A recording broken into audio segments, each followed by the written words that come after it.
welcome to Cyrus's new wacky League of Extremely Ordinary Gentlemen. That's right, it's going to be goofiness for 3 hours this time, and every week you love it with the soundboard you just can't stand. I'm just kidding. We're not going to do that. Really? Because, man, I tell you, people could not stop commenting on that soundboard. Look, I'm going to say this for the record. I like to try new things, and a lot of the new things we've tried worked. Some of them were really hated at first, like Greg. True. Well, now, I'm sorry, it's true. Now, to be fair, with Greg, it was a 60-40. It was a 60-40, 60 hate. And this one was this was like a 95-5. Yeah. There were like two people who were like, well, I don't know, I kind of like the soundboard. And even I wanted to say, oh, shut up. You know what cracks me up is like we had the show before when you were trying to hook it up. Like we were going to start early. We were all set. And we pushed the show back 2 hours with you trying to get that soundboard connected. Yeah. It took you a week to do it. And when you did it, everybody hated it. There will be a time that knowledge of that technology will come in hand. But that time is not now. Oh, boy. Yeah, we might have to fight the Borg at some point, and then that could be, you never know. That's all right, Cyrus. Once the Leog is over, you and I will do our own morning zoo show. Yeah, and I'd take that job in a second, because I guarantee you it pays more than this. It's funny, because that job doesn't pay shit, and it does pay more than this. You're right. Yeah. Well, everybody, welcome to the newest episode of the League of Extremely Ordinary Gentlemen. This is our big summer spectacular. Woohoo! Okay, it's a summer show. It's summer, right? I was going to say, school's out. I didn't feel terribly spectacular.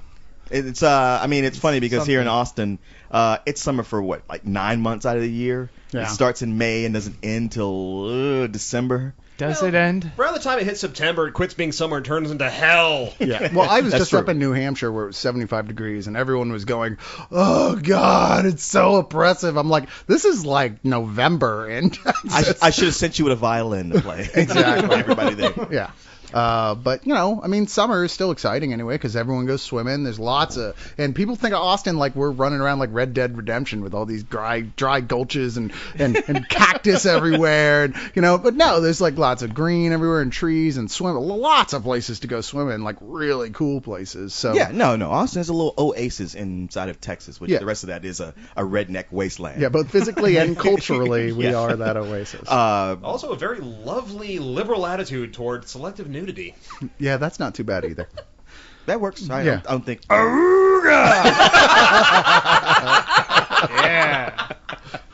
But and one of the great things about summer is a lot of kids are out of school and people are taking trips. And tonight's show, we get to benefit from both of those things. Yeah. But we'll get to that later. I'd like to go around the room with a little sound off. Of course, I'm your host, Leon. Next to me is Harris. And Grant. And Kat. And Cyrus, who apologizes once again. You're really practicing that radio DJ thing, aren't you? Hey, man, I could use some more money. Dude, I tell you, if you learn to speak Spanish, there will always be work for you. La música, la música. See, that's the problem. I studied the wrong thing in school. Merd. Just repeat after me. Welcome to 96.5, the Brodeo. No. Wow. Oh, so now, does anybody have any personal news? Any things that have happened to them recently they want to talk about? My little sister got married. That's right. So that was pretty cool. That was why I was in New Hampshire. Flew up there, best man in her wedding. She married another woman, and I was proud to be part of that and to support her in that. My father performed the ceremony as he is a judge and can do such things. Oh, dude, was it just like the gay wedding in Sex and the City 2? No, it didn't even mildly resemble that. Did Rex Reed show up? Well, you gotta remember these were two women, not two men. Oh. So instead, cool. Did Queen Latifah show up? It was Sarah McLachlan and the Indigo Girls and stuff like that the whole time. But other than that, it was pretty standard wedding. Yeah. Oh, right on. Yeah. Well, that's cool. I like your sister, Kim. Yeah, she is absolutely a sweetheart. She is very close to my heart. She's a wonderful person, and you know what? I know she's listening to this, so I love you, Kim. Oh, she is? Oh, yeah. Kim, I really wanted to throw Cyrus a birthday party, but he wouldn't let me. It's his fault. Wait, what? Nothing. What about you guys?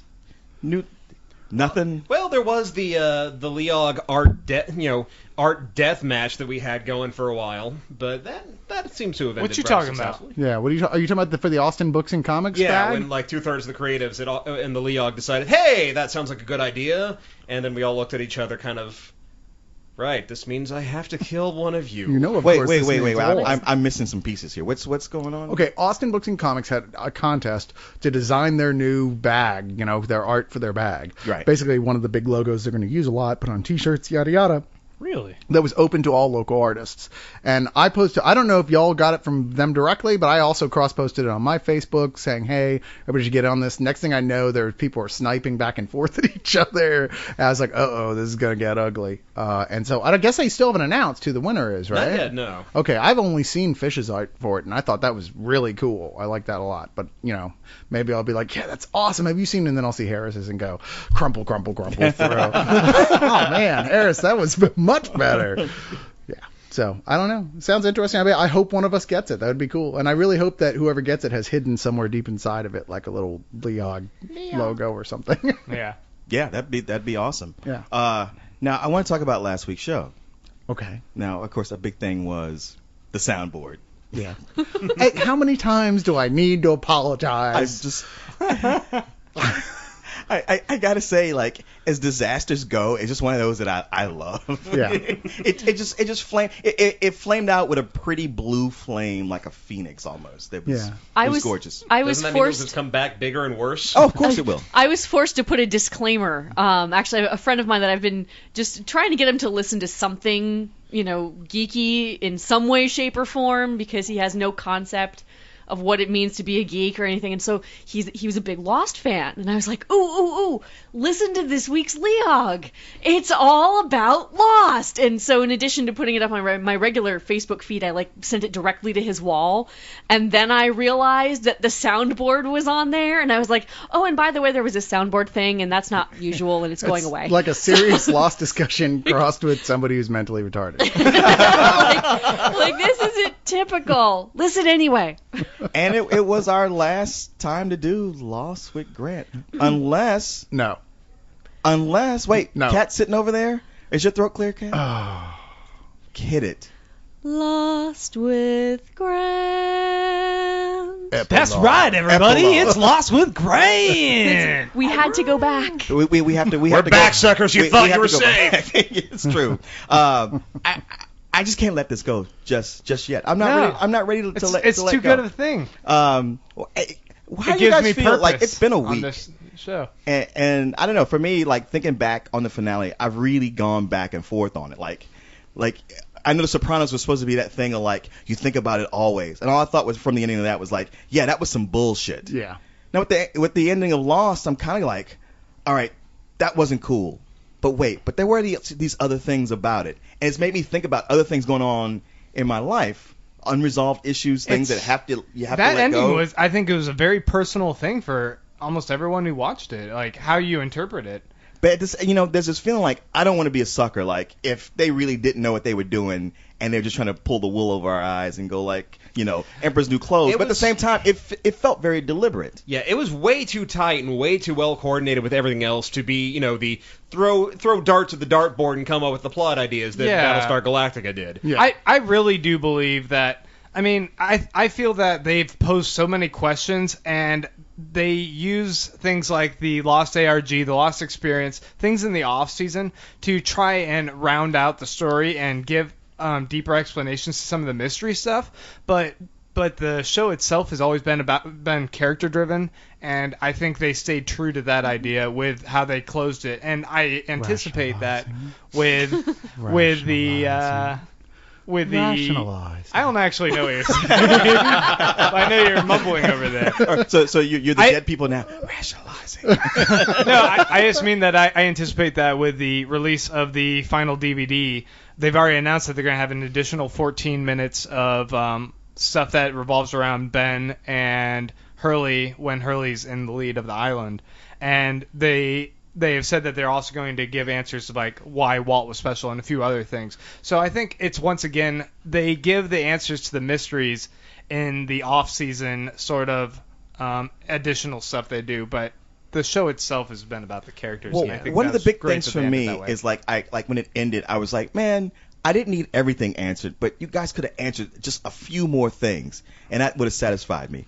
And yet I'm starting to wonder, would it have? If they had answered a few more things, would I have not been going like, yeah, but No. you could have answered a few more things? Actually, I feel like it totally would have, because Yeah. they left too many of the really big questions totally out there, and ones Open. that are relatively recent questions. Yeah. Now, the one thing I will say, and despite the fact it doesn't change my opinion that they made a lot of mistakes in the end at all, but I will say that unlike The Sopranos, which was like, they're like, oh, you have so many things to think about, like you're saying, it's like, no, you don't. It's a very straightforward story in many ways. Yeah. With this, there are so many mysteries. There's so many elements to it. There's so many ways of looking at it, so many hints they've thrown out there that you do indeed have so much to think about. I mean, it's like 20 years later, and I'm still trying to figure out Twin Peaks. I'm still worrying about what Right. happened in there and thinking about alternatives and stuff. And that wasn't even close to as much stuff left hanging as there is in Lost.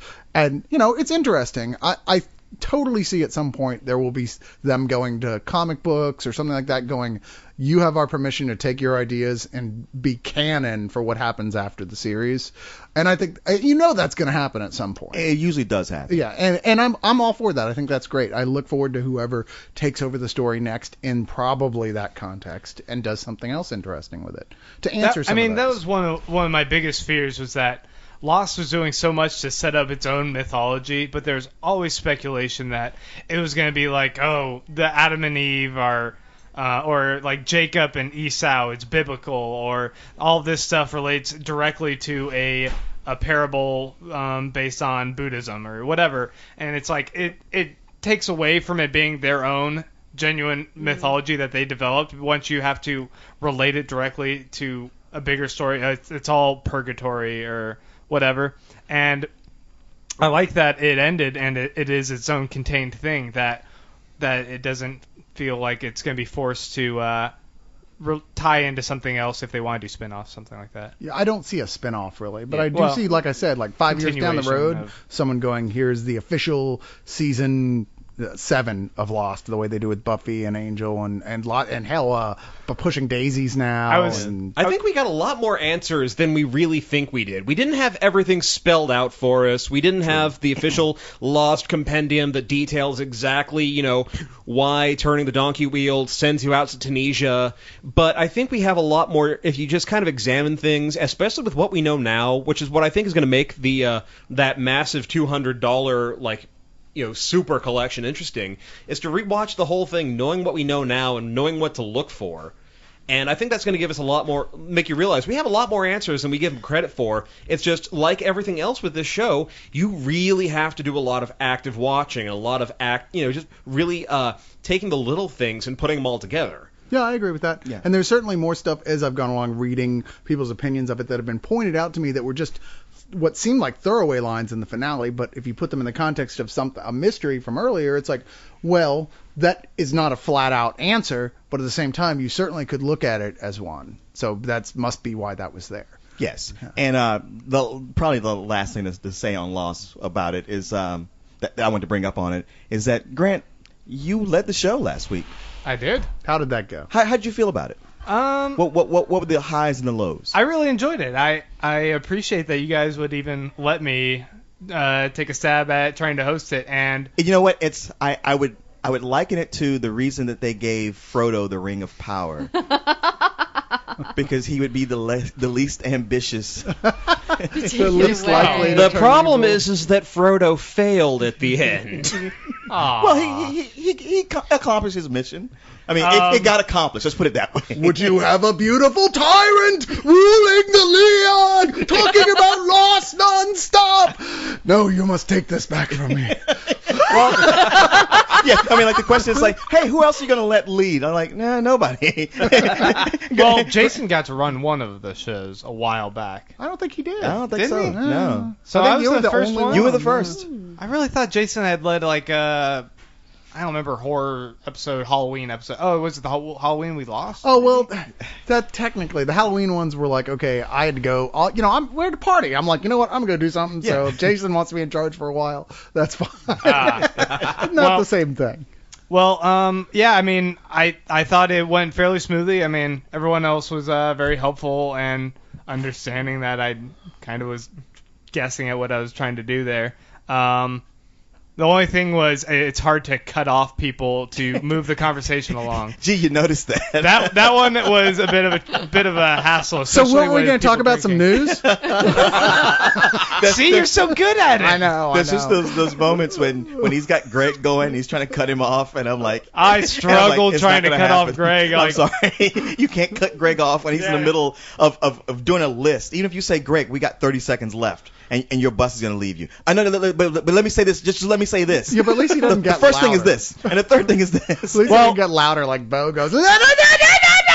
No. Jesus Christ. Greg got to have both. He got to have both. He had he had Greg on a roll about TV, and then he had Bo later in the show when he's completely drunk and talking over everybody. well, Leon, at one point I looked over at you and you were like, move it along when Greg was talking. I was like, okay, finally.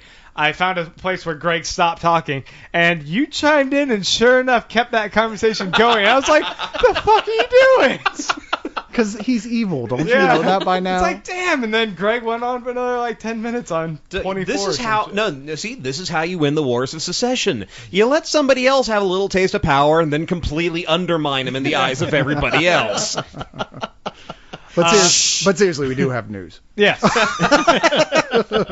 but it was fun. I appreciate it.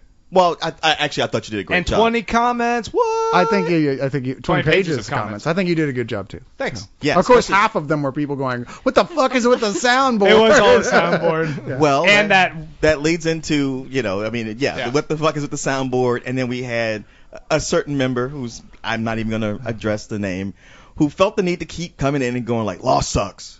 Law sucks. Yeah, I love that. I was just stating my opinion. It's like, no, you weren't. You were coming in and trying to be an asshole intentionally. You're trying I to thought that say, got you resolved. guys are a bunch of jerks and idiots for liking what you like, and I don't even understand why you do this. You know, the show would be so good if you didn't talk about stuff that you loved. It's funny because we get one of these like once a week with Lost, Yeah. but this time it was a whole episode pretty much like dedicated to Lost. That even and so said that was it like the in the last straw. I was title. like, damn it, that's what we're doing this time. It even Back said off. it in the title. It's like, if you don't hate have to Lost, listen to it. Why are you even listening Yeah. to this episode? We don't require you. It's not like you're going to Other be people like, are cool with it. it's you can listen to next week's, and they'll be at the beginning of it. There'll be a thing that says previously on Leog, and you'll catch anything you missed that was important. Yeah. Any plot developments that might have happened. Oh well. Now, anyway, so yes, news. Let's go into that. Yeah. Well, I just wanted to say that, that incident happened, and No, Greg, news. Jesus, news. we're not at news yet. We're at news. We're not at news. Oh, look, now we're at news. We're not at news. We have the segment allow me to retort. Yes, but Bo's not here. Well, without Bo, I'll have to do it myself. Oh, are you going to retort? Oh, wait, Bo is here. Oh, there's Bo. Bo. He deigned to I'm grace sorry. us with his presence. Cat lady, do you mind Absolutely. giving Bo a chair? He who cannot show up on time. So Dead while air. while we got this dead Thanks, air, beautiful. We'll bring you back later. Wow, I'm sorry. I'm a laser. I didn't realize I was on Leog 2.0, the formalized version. I would have got Well, there sooner. no, it would be nice if you showed up on time once, but that's okay. Just once. Sorry, I work for a living instead of writing my movie reviews. That's not why you were late, but that's neither here nor there. All right. Enough of that. That's not what the retort is No, about. no. I don't know if Bo had I something hate it he when wanted to Mom and retort Daddy about, fight. but I had something that really rankled me this week. Uh-oh. And the whole thing with the other guy reminded me of it because it was one of those where normally I don't want to argue with bloggers or members, but it just happens sometimes. Yeah. So this guy who does this blog G-Fest, and he posts on Twitter as well. He posts a lot of comic news that is useful to look at. Then he posts this one thing with the headline, Obama's government shuts down 6 comic book websites. What? What? Now, when you hear that, what do you think? I think it's Nutcase. probably Bullshit is the it's first word that immediately taken comes to mind. completely out of context. Yes, that's exactly what it was. I mean, I go to site and read the actual article, which was I kind of said to the guy, wrote it to him, saying like, look, you're kind of I didn't say you're being a douche, but I'm like, you might want to rephrase this because You're certainly alienating potential audience members. well, it's not even so much that. It's just like your language is prejudicial, and it's not at all impartial. The actual article is about how the federal government in Tampa, the guy who's the head of the Tampa local feds came in on a guy who has a website where he posts free comics for people to look at. Marvel's lawyers have contacted this guy and said, hey, knock it off. And he just said, like, well, I'm not making money off of it, so I'm just going to keep doing it. Are you serious? Yes. Oh, I'm dead serious. So he was doing something illegal. Obama shut him down, but according to this guy's Not contract, even Obama. Because my thing, Yeah. I wrote to him, I was like, look, this isn't Obama's government. This is Yeah. our government. It's the Yeah. same government we've all been living under for centuries. He probably doesn't even know it happened. And that Right, sounds like exactly. that state's government. Right, Anyway. and the guy's response to me was like, "Oh, sorry, I thought we elected him the leader of the government." And I wrote him back saying, "Look, don't be coy. I didn't say don't be an asshole. I was Yeah. like, don't be coy. You know what you're doing. You make it sound like Obama himself came and shut down pirates. This was a copyright infringer who they enforced the law. Yeah. But it's just." This is the kind of thing that, like, lately has been pissing me. Normally I'm, like, willing to let people go and do whatever they do. But this disinformation that's getting out there, just about everything. People Yeah. just want to Yeah. skew facts to suit whatever agenda they Did you have. see what Fox News took the speech he gave to like a bunch of military cadets and they edited out the applause? I saw that. Yeah, Yeah. Wow. Yeah. That's Oh, yeah. Fox. Well, I mean, Just the worst part is Wily even liberals rascals. all post something like that Fox did that's outrageous like that, and the majority of the responses are, "Come on, man, all the news networks are full of shit." Yeah, I'm there's- like, yes, but not even close Okay. to the level that Fox is. That's an argument I have with my brother. I am the lone liberal of my family. No one knows where the hell I came from. And the freaking argument we have, especially when Fox does something heinous, is, well, they're all just as bad. Yeah. And no, No, they're not. not. That's a It's like bullshit. I spilled some oil in my parking lot while I was changing my oil in my car.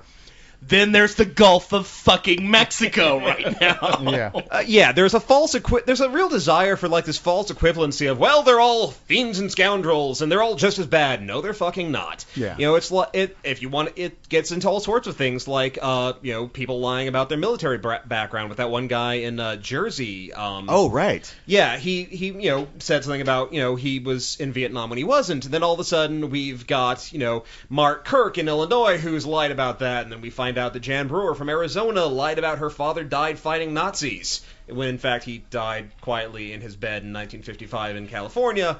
And everybody's like, well, you see, it's okay if you're a Republican, or they're both scoundrels, but this guy did it first. No, it's false equivalency. Yeah, and straw man arguments, a lot of straw man arguments out there. But you know what? The whole point is Yes. they go and they take things out of context and they go and they put them in all these different places so that people can get mad within their own social groups, Right. and blame someone who's not to be blamed for it altogether. I mean, to a lesser extent, there's no question the Democratic Party does that too, but it is definitely to a lesser extent. Because I got to say, at the very least, when the Democratic Party does it, it's a lot harder to figure out. They're at least a little clever about it and crafty. Republicans doing stuff like that, where any mildly intelligent person you think would look at that and go, really? Obama shuts down comic book websites? You don't see anything problem with just the... Are you sure this wasn't the Onion? Yeah, no. I mean, he even says, like, supposedly the most comic-friendly president, shut down this website. Wow. It's like I got arrested Yeah, for the first- DWI, fucking Obama. Well, yeah,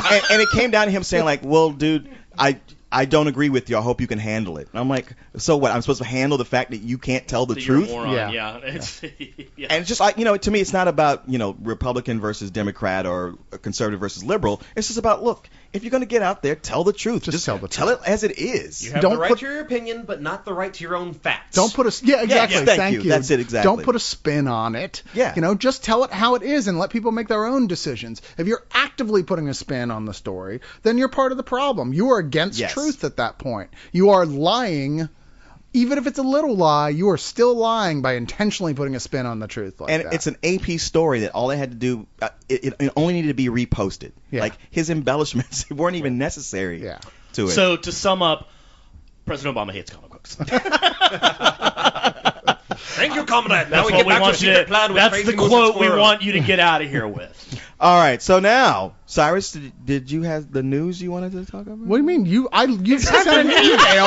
Are you serious? And now here's Cyrus with the news. You have to be kidding me. I am kidding. It's just that you wouldn't let me allow me to retort because you were like, no, we got to do news. So now it's time for news.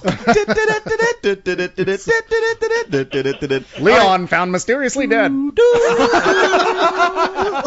McClanahan found next to a severed head which at this time has no name. Betty White found to be immortal now, as she is the one, as there can only be. Yeah, I wonder, like, was she lifted up by lightning and spun around? Oh, yeah. Did you see the thing where she was watching on TV and they were like, they found Rue McClanahan's head, and they're like, we don't know whose this is, and she was like, I know whose head that is. Wow. An old lady dies and you guys make jokes. She's the Kurgan, it's true. Hey, by the time this comes out, Happy a day Halloween, will have at ladies. least passed. So. Oh, that's true. Yeah. the comedy plus time.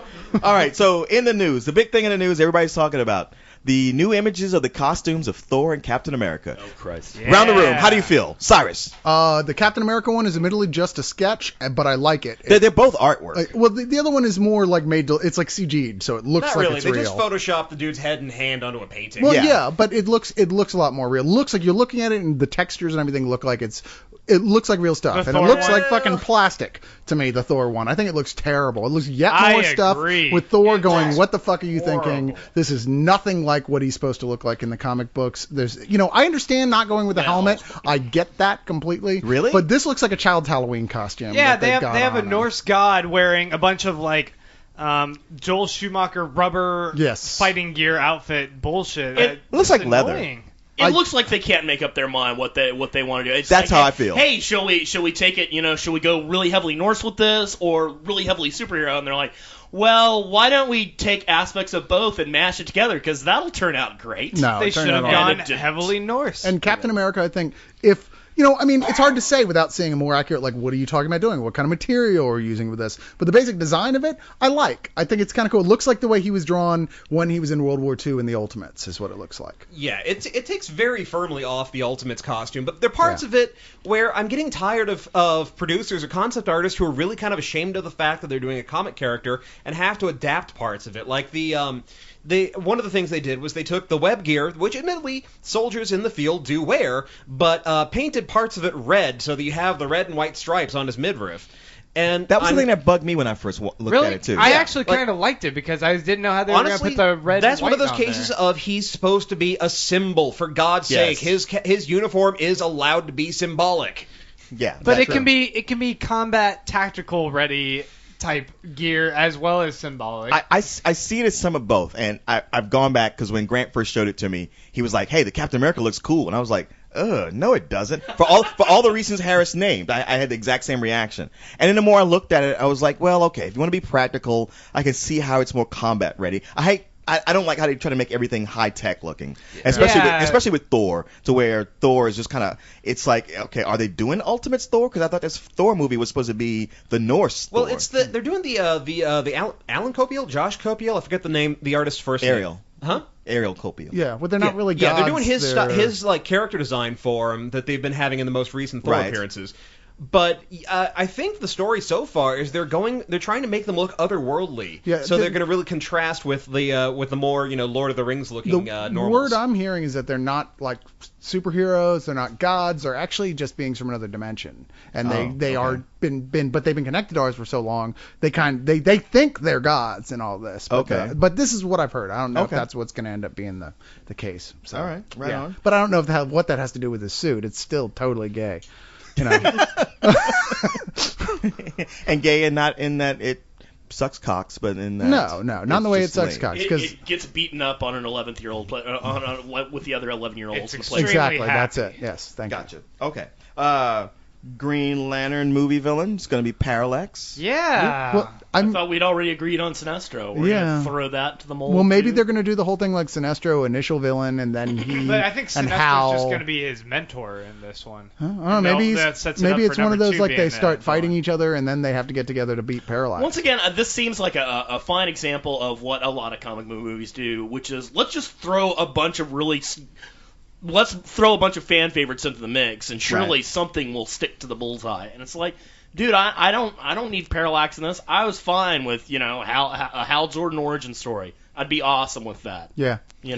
And speaking of which, as much as Bruce Timm said, like, yeah, they're not going to let us do another Green Lantern movie, there's a Green Lantern cartoon series that's coming up soon. Awesome. Oh, cool. Is Tim going to be involved? I don't know. I mean, he's sort of like the head of Warner Brothers Animation. It would be odd for him not to be, but I don't know why he wouldn't have mentioned it at the press conference. That seems like before. a no-brainer. I mean, with Right. the core, you've got this amazing cast. There's been so much done by Jeff Johns to really flesh out.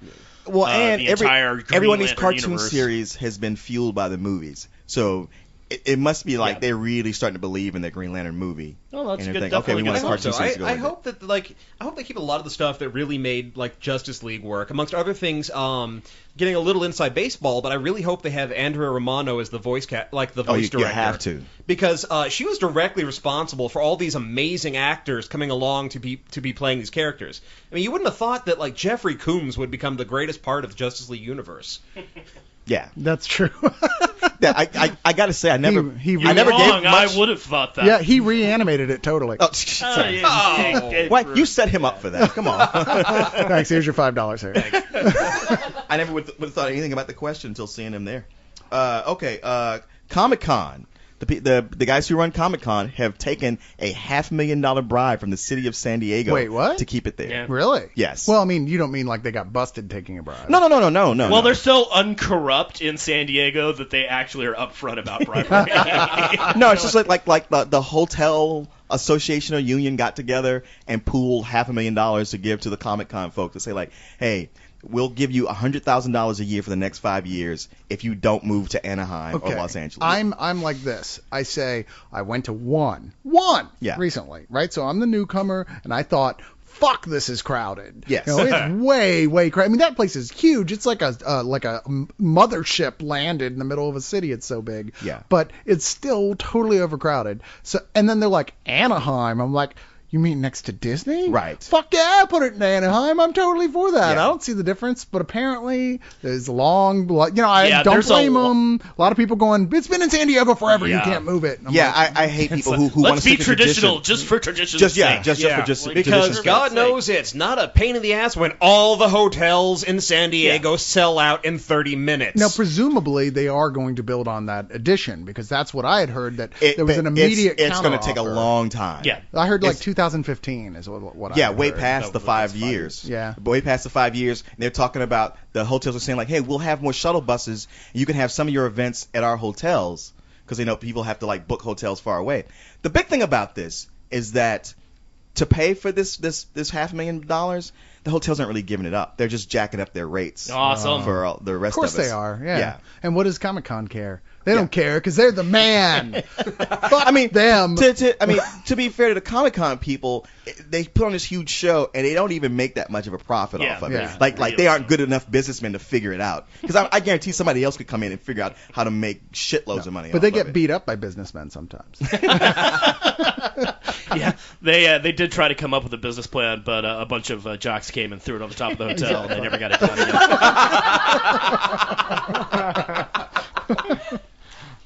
I just think it sucks because when I heard it was possibly moving to Anaheim, I was ecstatic. Yeah, me too. Because it's just been miserable the last couple of years because of the overcrowding. Yeah. Yeah, I mean, the thing that people don't get first when they get there is that convention center is huge. I manned a table there when I was selling my comics, and I realized that place was big when I couldn't see the other side of the convention hall because of the curvature of the earth. But it gets so damn crowded, the air conditioning literally can't keep up. It breaks down, and then you are surrounded by 500,000 sweaty, neck-bearded nerds who aren't familiar with the concept of Febreze or soap.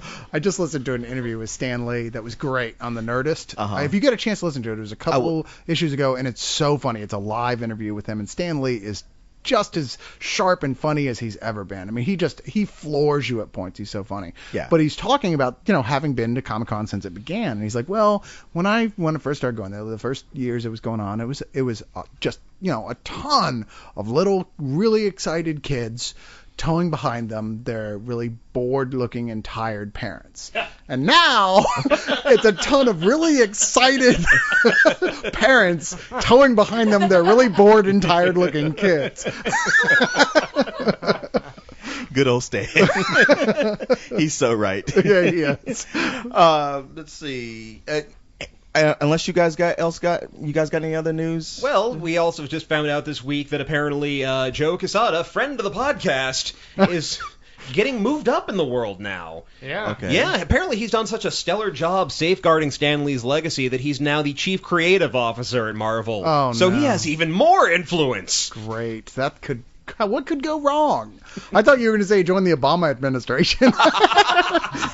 No, that was Jeff Loeb. Oh, sorry. I've already stopped reading Spider-Man. Yeah, I have too. I mean, really, I have completely divorced myself from Spider-Man Yeah. at this point. Yeah, I don't read it at all. I'm even done with Ultimate Spider-Man. Yeah, me too. I'm not reading any of it. I mean, I read the Avengers and he pops up in the Avengers. Right. That's fine. But yeah, no, Well- I got no interest in that whole book. And people are like, but you know what, Mark Waid and stuff are writing. There have been some good issues. I'm like, dude, I'm sorry. I have taken a look at what's going on, and the new villains, they're fucking dumb. The new setup is really dumb and annoying. You know, the whole like, hey, it's like he's back in college. It's the swinging Peter Parker. Yeah, I'm not No. getting back on this ride Fail. just for them to Oh, yeah. to reboot the Matrix again. Yeah, And then they exactly. doubled down on the Red Hulk shit now, too. Oh, you can get 2 Hulks with Swiss cheese and bacon between them? Exactly. Well played, sir. Well played. Yes. So, just in case, Hulk like meat, Hulk like cheese. by the way, for anyone who's reading the Red Hulks and trays, it's Thunderbolt Ross and Betty Ross. Get over it. Yeah. Yeah, the guys at Tribe Comics just filled me in on that the other day. And I Wait, was like, Betty Ross is the Red Hulk? Yes. she's the Red Awesome. She-Hulk, right? Only the once a month She-Hulk for a is. week. Speaking of Spider-Man, there was the news this week where Donald Glover started campaigning to be eligible to even try out for Spider-Man, and it kind of made waves among the geek world about whether or not Spider-Man needs to be a white character. Well, for anybody who doesn't know who Donald Glover is, he plays Troy on Community. And he Yes. did admittedly do this more of like a joke. than Yeah, anything. it's more He's like said a- himself. He's a social very funny marketing guy. campaign Yeah. to see how far it could go. I like him a lot. I liked the show he did, Mystery Team, with I forget the name of his actual comedy. He was show. also a writer for 30 Rock for a while. Yeah. Right. Hilarious. But Um, apparently it started from IO9 presenting the idea that why does Spider-Man need to be white? In fact, he probably shouldn't be white in this next iteration. And someone What, suggested to Donald Glover that he should try out, and he's already a huge comic book fan, loves it, and so he just ran with the idea and decided to try and push on Twitter a Donald for Spider-Man hashtag campaign. And it actually blew up and became a pretty huge thing that It did. got everyone talking, even on the League Lounge. I've gotten Arguments so many about it. emails about this of people who are like right off the bat aggressive about it. Not all of you, mind you. Anybody listening going, I was nice about it. Yes, some of you were, but some of you not so much. Like I'm white and therefore I'm totally gonna be a dick about it. However, you are at least a little bit right because I am gonna be kind of a dick about it. Peter Parker is just as iconic as Spider-Man is, and that's really as simple as it is for me. I'm like, he is just as iconic as Spider-Man. People are like, he's got a full-body costume, you don't see his mask, you know, we don't think of him necessarily as white. I'm like, I'm pretty sure we do, actually, and I think that the question is, even if you find an argument from the other side, it's academic. It's actually been known that he was white for quite some time. I mean, since the 60s, he's shown up in torn uniform quite publicly. So. Yeah, and like I said, it's academic because Marvel or Sony is not going to cast a black man in that role. They're not. I mean, Well, I'm sure they won't. But the idea is like, why does he have to be white? Because it's not anything that's like culturally white identifying him. I mean, if one wants to make the argument that his parents are some white hippie couple, or his aunt and uncle, maybe. I mean, they could still, reboot and have an Ultimate Spider-Man and have it be. It doesn't seem to me to be I- an I- issue. So I would- he has I to be a would- science nerd and American. I would say two things to that, right, on both sides of the argument. One, the idea that he has to be white because he always has been white. Almost every superhero that a movie is made of now came from the 60s or before, where there was nothing but white superheroes. There So we weren't, would never because get a there black were no black Very superhero true. if we followed that rule. On the other side, what Peter Parker is known for is how he was poor and had to struggle. And when you make it a black Well, kid, you it's, can't find black guys like that. that's what I'm saying. It's not special anymore. It's like, well, yeah, of course he was poor and he had to struggle. He's black. Where with Peter Parker, it's like, oh, the poor little white guy. Why aren't things working out for Man, him? he's got to struggle just like a man. I don't know, man. I just maybe it's just that I'm so familiar with. I mean, I've read probably every issue of Amazing Spider-Man, and it's ever since I was a kid, and I just have a hard time picturing that big of a change. That's all. I mean, See, for me, oh, go ahead. The argument has actually been having some interesting crossover with the argument about the last Airbender movie, Yes. which went the opposite direction. Yes. And people And are I'm not saying happy about that at all. Well, people are saying, well, if you nerds can support Donald Glover being Spider-Man, why can't you get behind the casting with Avatar? And there's a huge difference there. Because And the casting of Avatar was done to support the normative idea that everybody is white. Well, there's that, but also the fact that Avatar is based extremely heavily around Asian culture and Asian mythology. Yes. And casting And white Asian kids animation. from the Disney Channel into it is kind of insulting when you're taking away a character who's really one of the first major Asian role models. yes, and let's not forget that no matter who is cast in that movie, it's gonna suck. So it really doesn't matter. Hey, you don't know. I mean, Really? Really? Let's take a look Who's at directing that making movie those again, films. Martin? Who's directing that movie again, Have Leon? you actually watched the trailers? No. Oh God! I've been afraid to. I saw just the Oh. teaser and I thought I it was was I was watching some of Oh. the cartoons the other night. It's like, God, I love this show. It just looks awful. I'm Well, sorry. really does. It was the Really, same argument that someone posed about like, well, what if they made a white Luke Cage or a white Silver Samurai? I'm like, but those characters are heavily based on their cultural background. Not and that's necessarily their history. Luke Cage. You could do Luke Cage as something else, but Silver Samurai or Black Panther or something. I'm sorry, Cyrus. What are you saying? What the hell are you talking I'm saying about? Luke Cage was made Luke in Cage? retaliation. Yes, wait, against wait, so wait, many white Sweet characters. Christmas, man. What are you saying? Wait. His ethnicity is not as iconic to the character as it is with, say, Black Panther or something like that, where they're so tied into their Well, I would ethnicity. say I would would say- I would I say- would Whereas, say- disagree with you. Completely disagree okay, with well, you can disagree all you want, but the point I was trying to make is nothing to do with that. It's that almost every character who's not white is tied into their ethnicity True. heavily. And Oh, one that of the is true. arguments that people were making to me that I was like, you know what, you're totally right, is that needs to stop happening. Oh, that yeah. needs to stop being like this thing like, oh, well, this character has to be this color because I don't know, they like fried chicken. I don't know what the reason would be, but I'm just saying that, it's dumb that they do that. No, you're right. Yeah. I mean, look, we have these things like I said, prior to the 60s, almost every character was white up until the Black Panther. Yeah. And then you had that 70s, 80s where you had so many characters who were of the different ethnic backgrounds, and they were so heavily based on that.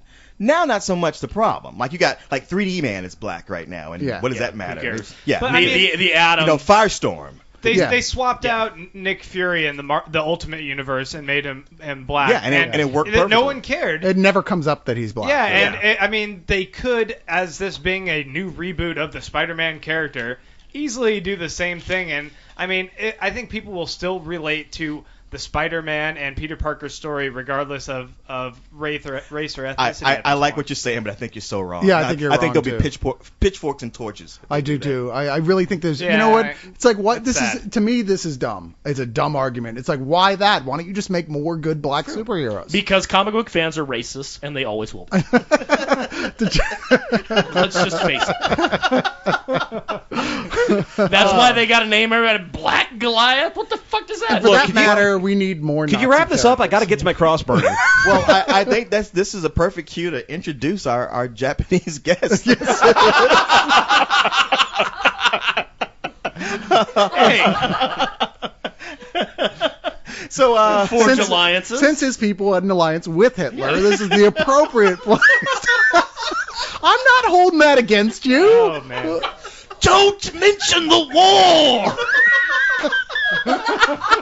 Wow, a Faulty Towers reference. I love it. for the win. Thank you. you got me with that one. Well, who's our guest? Well, our guest, if Bo doesn't mind, slide the mic over to let him speak. Our special guest, we're honored to have one of the all-time Spill members and fans of the league, Mr. Nakato. Yes. Hello, I am Nakato from Japan. And, I can't. I'm sorry. That was over the top even for me. I'm sorry. That was awesome. Oh man, thanks so much for coming out. You know what? We're honored to have you here. I'm. Oh God, it's just overwhelming coming here. You guys have been treating me like royalty. I mean, Zeke Slider, if you're, I know you're listening. You gotta come here because it's awesome here. Although We're gonna treat him like shit. although a special note to the people who want to come over and want to be featured on a Leog, the sort of the admission thing is kind of. It's unpleasant. You signed the contract. Well, yeah. Well, actually, on that note, Grant, you might want to contact your urologist because that kind of tasted funny. It's asparagus, dude. That just wasn't right. Man. Why am I the one blushing at that? So, Nakato, let me ask you, how did you find Spill and Leog itself? Well, because we're kind of buried in the page. Oh, to be honest. wow. Yeah, that's actually one thing I was kind of worried about because just going on a side point, just like I know more about each individual member than all of you collectively know about me, which actually had me kind of worried and terrified when I was coming here. But getting back to how I found Spill, well, I think about a little over a year ago, like last February, I was gonna go see a movie because I go basically like once a month to the theater, and I was trying to decide on a movie, and I think there were two movies gone at that time. One of them was Hellboy 2, and the other one was it's completely gone from my mind. But I was trying to decide between the two movies, and I couldn't decide, and so I figured, why not look up some reviews? And this was actually the first time I've ever actually looked up a review. And it just so happened I came up on a Spill review, on YouTube, and I was like, oh, what is this? And I looked around, and there were obviously other Spill reviews, and they all had that Spill.com logo on that. So I was like, oh, what is this site? And I checked it out, and I immediately fell in love with it.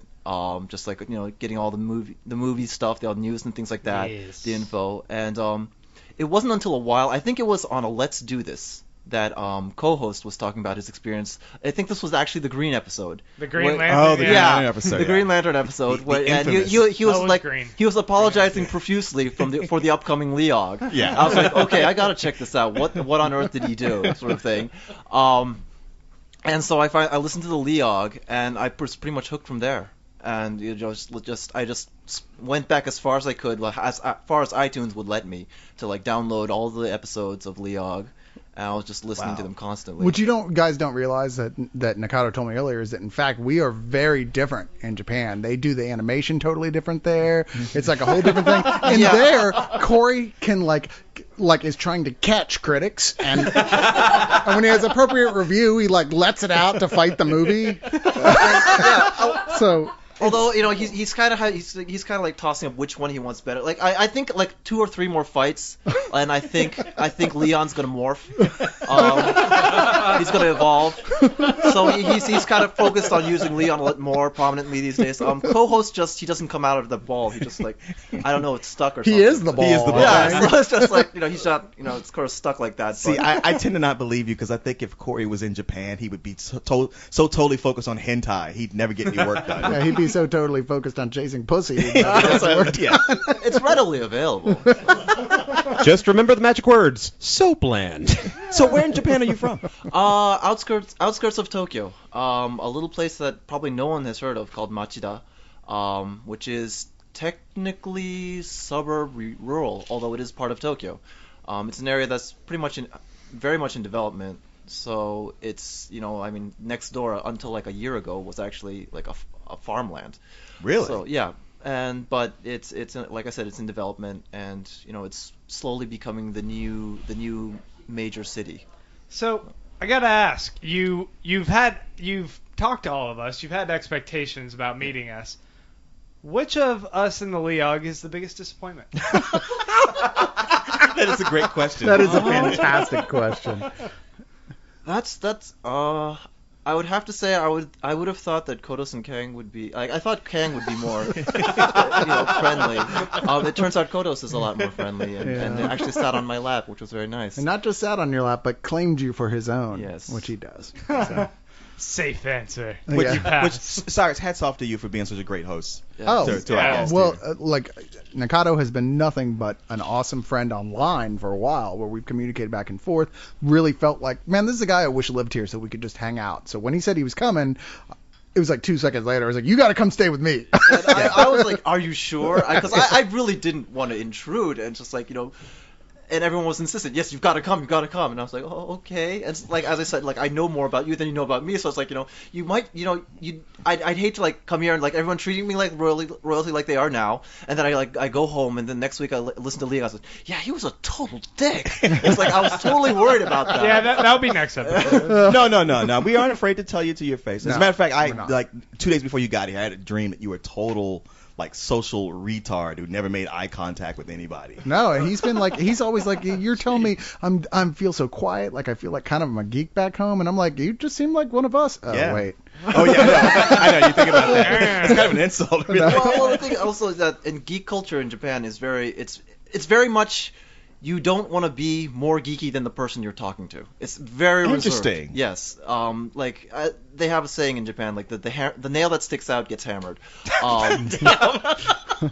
So you don't want to stand out in any way, essentially. So is it like you kind of put out feelers to see if they're Yeah, also you're like, geeky? yeah. And you go a little bit geekier, but you're like, oh yeah, that.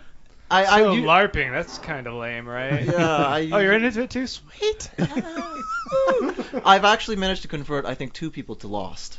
Wow. To go back to Lost Yes. with Red. Yes. Well, that is pretty mainstream here, so maybe that made it a little bit easier to do. Yes. For one thing, I mean, like, American dramas are actually becoming very big over there. Oh, okay. Yeah, I was going to ask you what from our culture is becoming big over there. Like I said, well, it has to do with the fact that the rental places are now, well, not now, but they've switched over to the DVDs, so they have a lot more space. Yeah. And they're wondering, like, what do we fill their space with? Well, there are all these TV series that have tons of DVDs, so we can just, Right. like, put those in the shelves. And those have gotten really popular. I mean, X-Files was always popular, but now, as I said, Lost. Dexter is, again, really big. Yeah. A lot of people had great expectations for the Terminator Sarah Connor Chronicles, which, that got Went the canceled. way Yeah. it did. Yeah. But, The one thing I was going to say that you said to me made me laugh, and this was last night after you had your drink. But he was like, I was a little nervous about like Bo, because like I just wondering, I know a lot of stories and stuff come from something, but like the whole thing with him killing hookers, I was like, no, I swear we totally made that up. Which are no dead hookers. to be right? absolutely Yeah, honest, I'm not 100% buying that. I'm sorry. It's just I'm not either. So. Yeah, it's That red under his fingernails. we have to say it's not true for the cops. And the mystery continues. All I'll say is Bo's quite the lady killer. So, dude, you came here about 2 or 3 weeks too early. It seems. yeah, You're and missing out I'm on going to our be big- leaving 2 weeks too early. Yeah, you're missing out on our big SpillCon. Well, actually, I kind of preferred this. You know what? thing. This way we get to have one-on-one time with Yeah, you. sure. And I've actually like gotten to sit down and talk with most of you. I mean, I still haven't met Kristen or Greg yet, but Kristen be by later, right? She's supposed to come later. Yeah. I was. She is here. In Oh, fact. good. Oh, wow. Okay, good. Because I had her set for the next segment. And, so. and Randy Pandy's supposed to be here. Yeah, Randy will be here Ooh, okay. at some point. So, but you'll and get poor to meet Greg, everyone. Greg got his car broken Yeah, I into heard and his about laptop that. stolen. Yeah, and even Kayla said she was going to show up at some point, I think. So Yeah, she was dying to come. Kayla meet really you. wants to meet you, so you'll get to meet everybody at some point. So Yeah. yeah, You still never got a few more days with us. Because like I said, everybody loves you here. I mean, like Yeah. Allison just like, give me a hug. So I was like, okay, woo. I'm already trying to talk him into moving here. It's like I think it was like You really 20 minutes should. after you got here. I was like, Austin has many wonderful things to offer. And in all honesty, it's not out of the realm of possibilities for me, actually. I think that once we take him to the strip club tomorrow night, it's going to move way up on the list of possibilities. It's funny how that the first time you go to a strip club in Texas, it changes your entire life. It does. It really does. Okay, this is scary. Oh, those halcyon days when I was young and innocent and uncorrupted. Yes. The clouds part, a rainbow beams right into your forehead. With a You go like, prescription for penicillin. oh, I didn't know it was like this. Guys, he's from Tokyo. Don't you think it's going to be, like, underwhelming? I don't know. That's a good. Well, It's like, come on. What, they're not, like, peeing on you in here? It's like... Oh man, come on now! Just because they don't take Wow. octopuses with them on stage doesn't mean that it's. Actually, in some, I'm sorry. See, I wasn't going to bring that up, but I went there. Well, Nakata, we're thrilled to have you here. Absolutely. You're truly a guest of honor. Yeah, and definitely. And as much as we love having you here, I would think that Harris would love it the most because Yes, there's I'm no longer one, alone. There's no one he can talk anime with. We have banned any anime talk on the league. We and have. He's like the one guy who knows anything about it, and the Yeah. rest of us is like, you can't have a whole show by yourself. But now he's got you here. I'll give you a couple minutes, Harris. Talk with him. Get it out. All right, now, the big problem is trying to cover a very large topic in 30 seconds or less, but we can cover like the bigger ones. Like, And time's up. No, just kidding. Sorry, Go let ahead. him well, like trying to shows to introduce people to the genre to. Well, I would generally avoid the longer ones, obviously, like Dragon Ball Z. Like kids seem to love it, but I would say definitely stay away from it. The shorter ones, obviously, the more popular ones like Cowboy Bebop, Samurai that Champloo, show. obviously those Yeah. will come up. I mean, some of the obscure ones that I really like, one of them is Infinite Revice, which probably no one has ever heard of. It's, to sum it up really quickly, it's Lord of the Flies in space. It's very interesting. Anyways, and I mean, as a genre in itself, I mean, anime is not for everyone. But inside it, it will have something that is for each individual person that you can connect with, I feel. So, I mean, Now, my big question is, are there like any breakout shows in Japan which we could probably be expecting here? well, right now the big thing over there is the new Evangelion movie.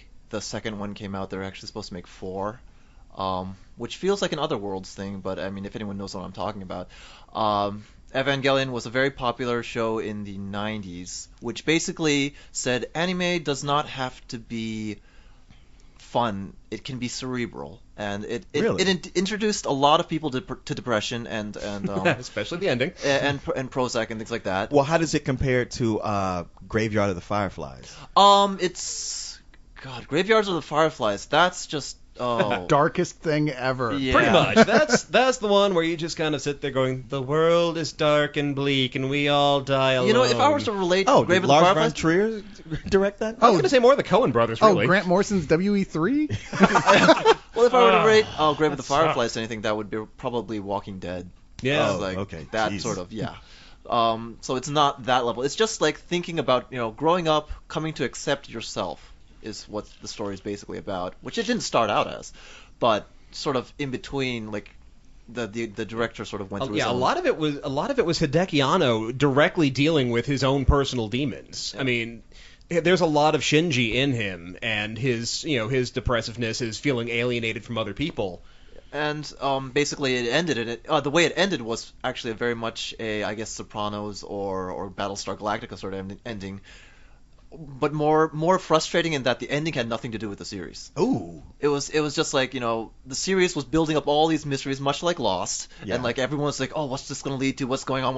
And the final 2 episodes was just like, it's okay. That's all. That's what it ended on. It seriously ended on everybody standing around the main character saying, it's all right. You can like yourself. Congratulations. And that was it. What? Wow, Yeah. I was liking it up until you said Yeah. that. That's messed up. And everyone said, "What the fuck is this? You son of a bitch! You owe us more."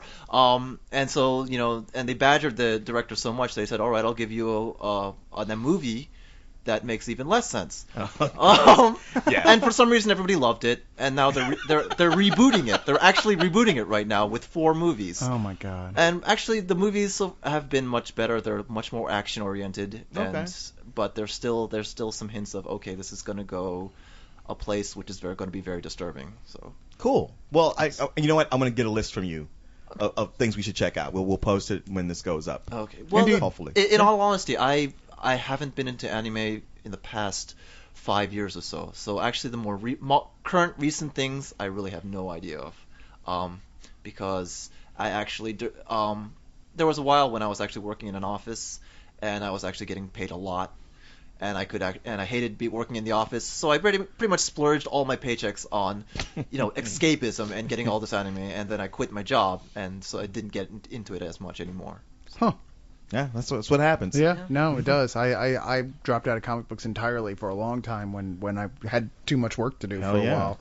With working when I had to work at a bar 6 days a week for Yeah. years, Yeah. I wasn't reading comic books at that point. Yeah. I was too busy recovering the next Really, day. yeah, you were so much so that I didn't even know you were into comic books. Yeah, no, I didn't have time to read them for a long time. I was just going off my memories of what I used to like. In fact, it wasn't until Leog that I said, you know what, I really should start reading comic books again. When you approached me about doing this, I was like, really? You like comics? Well, so much? I think like a couple months before that, I'd finally started picking up a few things and buying some graphic novels I'd heard from people were that I had missed that were good, and I was like, man, I'm so ready to get totally back into this. So, there you Cool. go.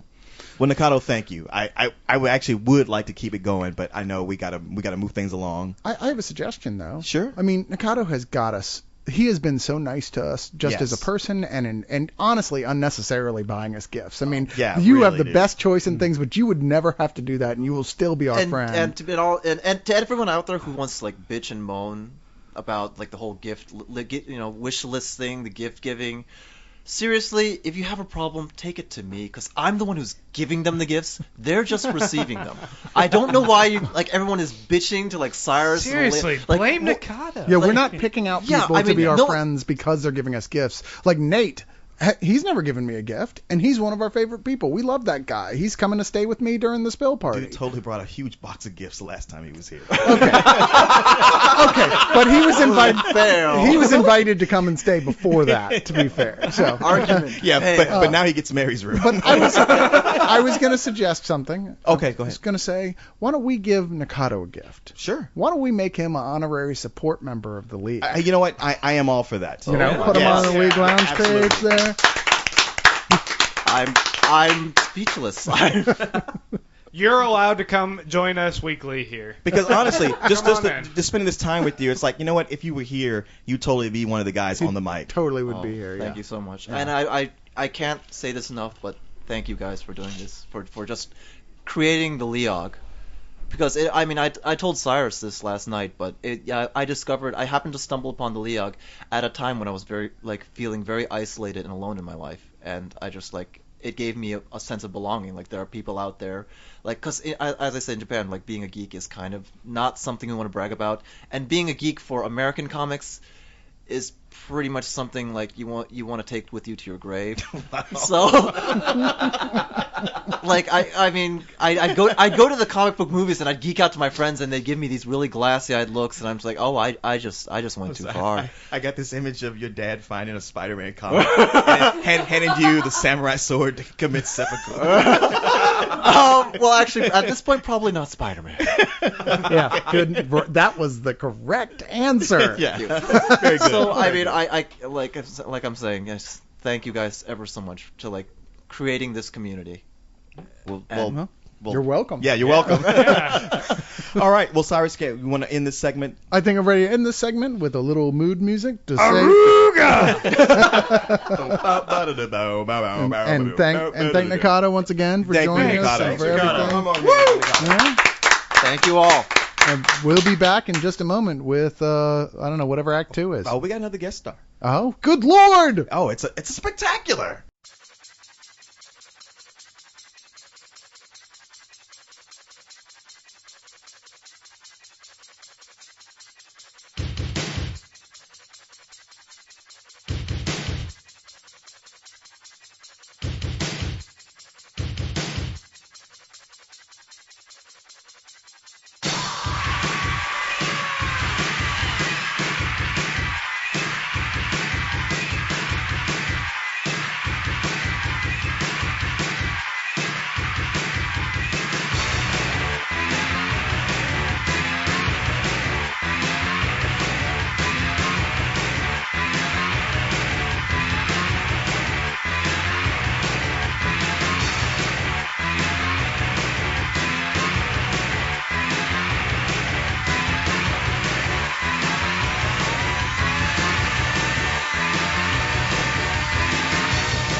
And we're back. Auga! No, no. Thank you. The soundboard was voted down. Yeah, thank you, I believe. Michael Winslow. Really? Because I was pretty sure everybody loved the Yeah, soundboard. loved it. The soundboard got more comments. Loved it. You I'm know sorry. what, though? Every time I think about the sound board, I start laughing. Sure, But enough. Sure, rub it in. Why don't People you? were awfully polite about it, though. They're like, You know what, Kristen? They were. They really They were. were more polite about the soundboard than Than they were they about were with Lost. Yeah, with Grant. That's true. It's crazy. But anyway, back to this show. Yes. Now, we already had one special guest, but for a summer spectacular, it's not spectacular unless you got two guests. Two? That's just crazy. We don't have room for two Just guests. tell me about it. I know it's crazy, but sun is out, school is out, and that brings home the Leog's favorite son, The prodigal son. the prodigal son, our own Jason Fisher. I'm the second guest. How could y'all? I come back a man and all confident and stuff, and you're like, no, he gets second guest. Let's You see. just do it. He's got to build up to something. We got to set the bar for him. How far did you travel Amazing. to get here? Yeah, you came from Georgia. Yeah. Oh, Nakado came from Japan. Okay, you're forgetting that Nakado's bought y'all, all of y'all, every something, and I'm just You know, like, Fish, you could look at it as he was your opening act, but no, you don't choose to You do got that. it to make it ugly. You bitch. ah, And damn. and you talk about being a man, but you talk like the teenager on The Simpsons. I'm back a man. I'm sorry, sir, but you have to leave. Oh, talk to my manager. I'm sorry, I dropped the Leog in the fryer. I'll get it for you. God, you're like This Oh. is so familiar. Damn it! you're like Grant Light. Oh. Jason, we're thrilled to have you back. How's it feel to be back in Austin? It feels really. Oh, the other one. How's it feel to be back in A-Town, buddy? Gosh, Round Rock is so far. No, it feels interesting not having to spend all-nighters in a goddamn animation hall, people complaining about getting shit done on time, and it certainly is weird getting Now, away from college. We sent you away to go to Art Jedi School. How's that coming along? Reached knighthood, Jedi knighthood. After one year? The thing is, what's weird, since I transferred in, I actually came in a freshman and left a junior this year. Whoa! It's because he was snorting midichlorians in the art lab. So tell us about your first year. What's some of the things you studied? What? Oh, shit. Like some of y'all know, I'm an animation major at SCAD, but the thing is, I'm not just interested in animation. I also study film, motion graphics, sequential art. Pretty much, I'm there to learn from the students in addition to the teachers, because frankly, at art school, you got to apply yourself, and you got to find out what you want to learn. The more people you know, the better, and that's why I picked the school SCAD. Because, like, CalArts is the biggest animation school, but I like how many people were at SCAD, how many majors, because I can pretty much learn anything I want as long as I talk to the right people. And frankly, just in 1 year, the amount of education I got, it's scary. And I don't want to say it pays for itself, because it sure as shit doesn't yet. It It's fucking art never will, school. my friends. I graduated 9 years ago. I know, I'm And now she's dating Bo. No, I don't want to date Bo! Moved up in the world. That was kind of our fault. You're next on his list. It's all your fault, you fuckers. It's not okay. So you never know. I mean, it might be one of those things like we're laughing now, like 3 years later, he's like working like as a higher up at Pixar going, yeah, I used to do this podcast. I'm not even going to bother telling you the name of it. You know, it won't even be that. He'll Probably. be in the Pixar commissary, and his phone will buzz with one of us calling, and he'll do that move where he just turns it off and sticks it back in his pocket. Only because he's got damn fries it, that fucking dropped. guy. That's all. I've got this really cool idea. It's a bunch of nerds who... it's terrible. Amazing. So what's some of the highs and lows of your first year? Shit, Hi, what's like the two best things that have happened to you while you were there? Well, I was there. They had something called Humans vs. Zombies, which is pretty much, it's not just at art schools, but it's around schools in the country. And it's basically a giant game of tag in which everybody starts out as humans, except for one person who's the zombie. And the zombie gets to tag people, and they become zombies. And to kill zombies, you need Nerf guns. And this goes through the entire school. And so it's taken way too seriously at SCAD, and that's amazing.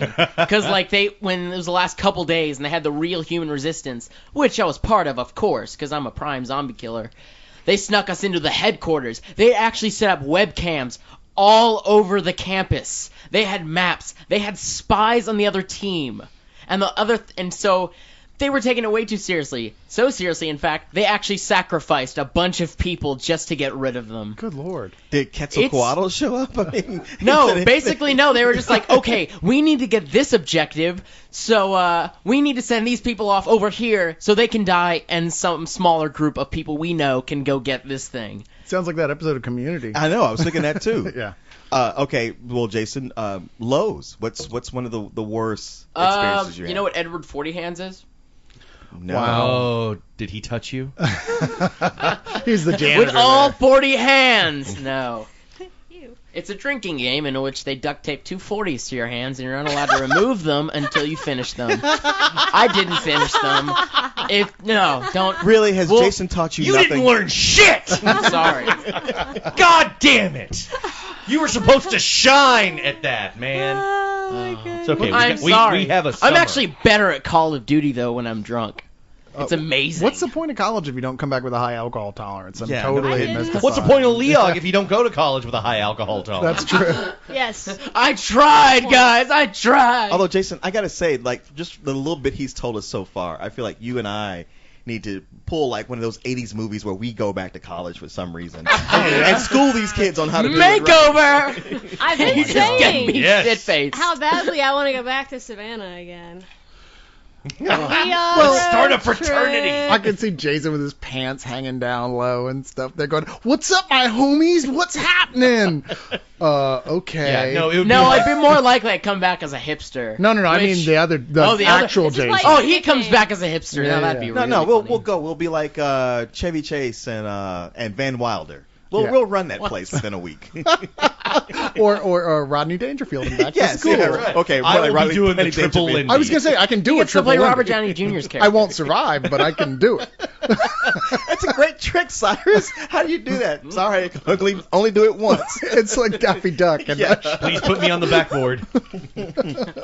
Yeah, so we are enrolling in SCAD, by the way. Oh, awesome. Yes. Okay. Leon and I. Okay. we're Good gonna luck do it. paying for that, fuckers. We'll see. Well, if they you- don't We'll actually- see if y'all can. Oh, the like, checks survive. won't clear. Yeah, they don't actually need credits, so they just have to They'll hang just out. show auditing. up. Yeah, we'll be auditing. Yeah. Quote unquote auditing Yeah, classes. which is just like I how ain't I gonna went to lie. college. as we audit the co-eds. And as we are well. going to get some sweet art student crazy ass. Yes. Well, that was You why no, I was specifically. doing that, Emphasize the word crazy. Oh, we know. Oh wait, we tried to tell you that before you left. Art chicks are the craziest. Fuck of the yes, crazy. they are. Oh shit.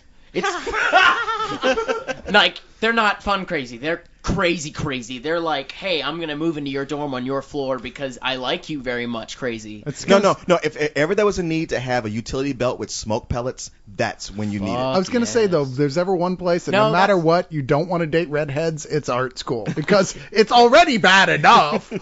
You don't want to take it to that next level. Redheads are people? I'm sorry, sir. You disgust me. That- Oh, No. Oh wait. you know Bo's in the Oh, other here, room. Here right? he Oh, wait. comes. Here he comes. Oh shit, he's staring at me. Yeah. You don't. No. I'm gonna get hurt.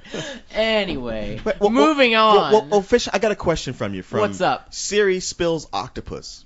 Oh boy. Surge. Oh, is yeah, it? I always read it as an I. Oh, as Surge. well. Oh, you're right. Yeah. Hello, Surge my spills name is octopus. Serge. How can I help I just you? look at their profile pictures like, And- oh, octopus guy, right on. And Serge asks, question for Jason Fisher, Yeah. not Murphy. And this is a question I think a lot of people want to know. What's up? What the hell happened to the fish tank? Have you ever been to freaking college? Have you been to art school? You have no Shit. time for that Okay, shit. finals, my second quarter. I stayed up 4 days in a row. I didn't eat for 4 days in a row either. Obviously, because you weigh about $1.25 right now. I actually know I gained my freshman 15 like right away, and I lost it in that week. That's how fucking hard I was working. So just like I was in my room, I don't know, maybe an hour at a time, and that's also because my fucking roommate was like, "Hey man, don't come back to the room." And the one fucking time he forgot to text me. You walked in on him? Oh no, did I mention he was gay? Wow. Yeah, you awesome. You That's okay. totally stomped on the joke I was about to make. Oh. Wah, wah. Wow. There was nothing funny about that. You learned a few things, did you? Yeah, the sock on the door. Like you think it's funny at first, but it's totally fucking necessary. Yeah. Is that, I haven't heard of that. What is that? Oh, an actual sock on the door. Oh. And that's Oh, when you golly. pull out real fast and it looks like a sock. Never mind. Stop. You're better than that. Come on. You know, He's you really know for a not. fact that I am not. No, He's you're not. No, he's Okay. not. Yeah. Why would you think that? I figure if I say it enough, he'll try to be better. I can than prove So- it over and over again. So your advice to your roommate, though? Walked in on your roommate fucking a dude. Advice to your roommate, you should Amazing. tell him not to try and room with his crush the following year, because that happened to a friend of mine. I was like, what? No, I'm totally rooming with this girl I like. That's the worst idea ever. I'm pretty Yeah. sure. I mean, that. what your roommate did sounds like a really passive-aggressive move on his part to try, No, really? to try to have you come in on that. Yeah. Like to introduce you to. Was he playing Jay an and the alternative way to Americans go. or something? When you walk, this magic moment. I love Jay and the Americans. You would. What does that even mean? Wow. Excuse me. He's come back with an attitude. I know. Can you believe this? Unfortunately, it's directionless and wild. It's impressive to watch, though. I will say that. So, what's been your favorite class? Favorite class? Shit. Animation 1. Because, especially, like, the introductory classes to animation, they're all taught by ex-Disney professors. And I have a story that my And they animation... have so much relevant knowledge. Relevant, yes. Well, they probably know more They than... all wear the same underwear. Yeah, they forgot more than Jason will ever know. Oh, boy. Anyway, I was trying to animate a leaf falling or something, and so he just looks at us like, that shit, that's terrible, that's totally wrong. And then he sat me down for a good 20 minutes like, this is how leaves fall. A green leaf will fall straight down and will spiral exactly this way. A dead leaf will fall sideways and going back and forth. And I'm just like flabbergasted that he knows this much. He just looks at me, he's like, I animated on Pocahontas. I know this shit. He's actually absolutely right. Yeah, it's funny. You should have No, gone and like, then I took a really? leaf from the parking Pocahontas? lot and I tried it in the classroom. He just looked at me with a smug grin. He's like, I know this shit. Should have done Pocahontas? You mean like the shittiest Disney cartoon in like 20 years? You know Okay, what though? yeah. So, there were some you ever seen Home in the sequences Range? that as far as animation is Yeah, concerned. no, I'm totally kidding. Dude, yeah, It wasn't offensive if at you all. animated on the shittiest Disney movie, you're still a badass. No, absolutely true. If you Absolutely animated true. the shittiest Disney sequel, you got a problem. Yeah, well, if it was direct, if it came in the theater, then yes. Yeah. If it was Yeah. direct to video, maybe not so much. Maybe not so much. Yeah, if you animated on Pocahontas 3, The Trouble with Smallpox. Sorry, just for those. Actually, I have.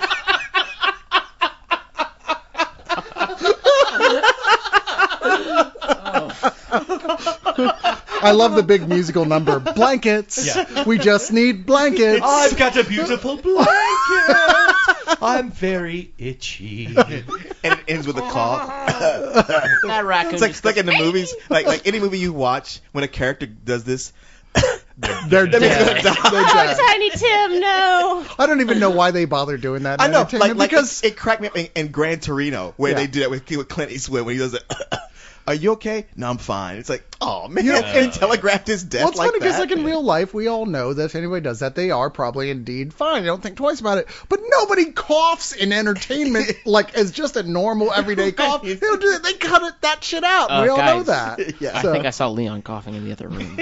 Yes, but we weren't filming it. Yeah, so we it's were- okay. yeah. Yeah. If It was cough caught the on film, recording, we're in then- trouble. Then you Yeah. gotta worry. Yeah, true. So yeah, Pocahontas, all the Indians dead. So anyway, I'm throwing another question at you, Fish. Actually, one little fact. We're Look at talking. that. Yeah. Hold on a minute. Hey, Take that. for those animation fans out there, I would like to say that Adam Phillips, the guy who's done Buddy of Brackenwood, he actually started out at Disney working on the fucking shitty sequels. So just like I think that's interesting that somebody so fucking talented started out working on something so shitty.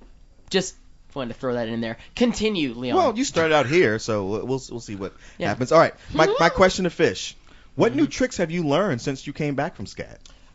Rusty trombone. What? Dirty Sanchez. Yeah, Cleveland. Are you a Steamer. top or a bottom? Ew. Not okay. All right, now that we got that out of our system. Yep. Well, he had this little dirty mustache. I was like, Now that what we is got that out of our system. Oh, That'll sorry. never be out Fish, of the please. system. Out of our system onto somebody else's chest. Okay. Oh.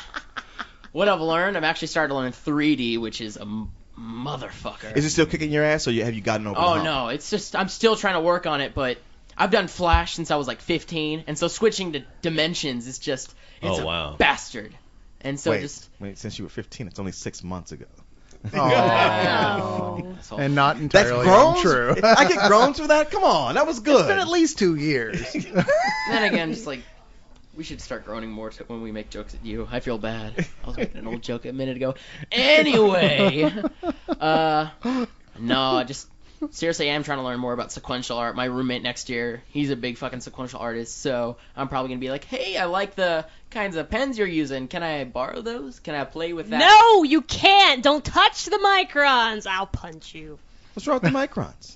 they run out real fucking quick. Yes, so they do. if your roommate uses them, They do. Yeah. I did. No, I did. Oh, I that, did yeah. some designs this weekend. Like I ran out 2 in one drawing. It was killing. Plus, they're me. just a cheap Rapidograph. Transformers knockoff. Okay. it's worth the money to go ahead and spend the like $89 on a Rapidograph set and Jesus. take good care of them, as opposed to the $10 per micron you're gonna Yeah. do one drawing and throw it out. Okay, see, I would totally disagree with you because microns if you get the ones with the brush tips, they might last a little longer, but you can get a variable line that you Jesus cannot get with your Christ rapidographs. on That's the cross. thing, though. Is Is this my what we're problem talking with about? brush tips. 2 things. One, I like the RSVP Pentel because it has less drag.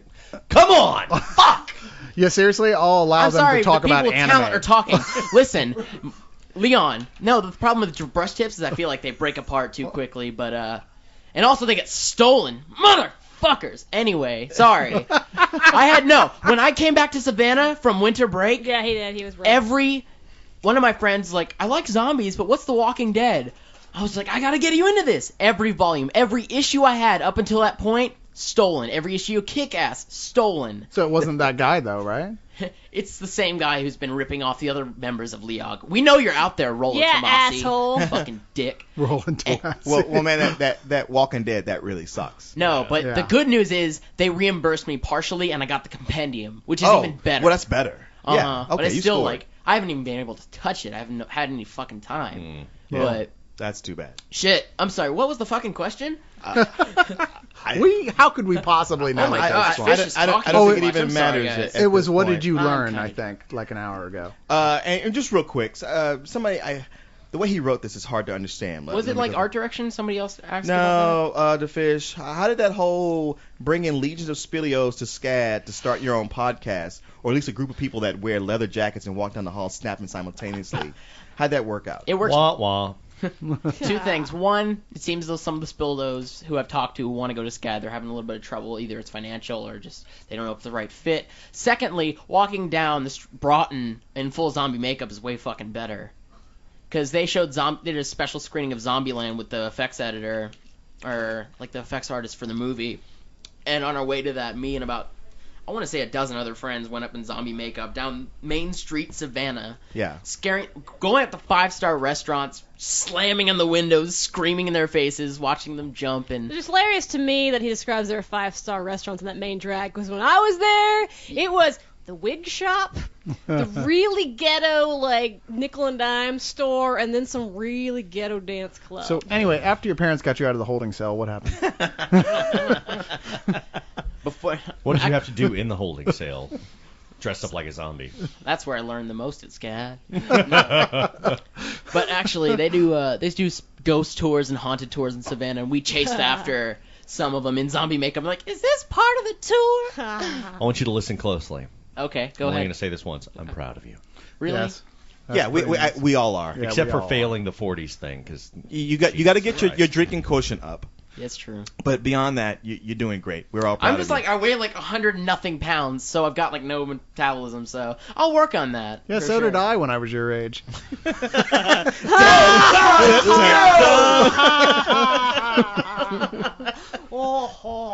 yeah. Would you like a triple XL keyboard cat T-shirt? I am your future. Oh shit! That reminds me, I've been fucking wanting to do this for months. Wait, Cyrus. Yes. Cyrus. Yes. Cyrus! Danger zone. Wow. He No, really that's did learn that's something so there. Yeah, there we go. fucking Yeah, big that's at not even up to SCAD. it. You have no idea. And that's interesting at SCAD is that they're doing something called SCADCon. They want to do the first college-sponsored Comic-Con.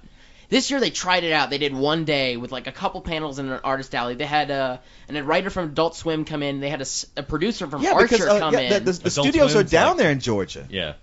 No, Atlanta. but next year it's going to be Yeah. like they're encouraging costumes. It's going to be a full weekend thing. And SCAD, it's a franchise, and it's growing. It's ridiculous. And they're taking over everything. I'm really They've already surprised they taken over haven't Savannah. because Texas A&M has been having AggieCon for years. Really? Yes. Oh, maybe I'm thinking Well, of like Yeah, maybe I it's something went to else, or AggieCon it's as a like, guest.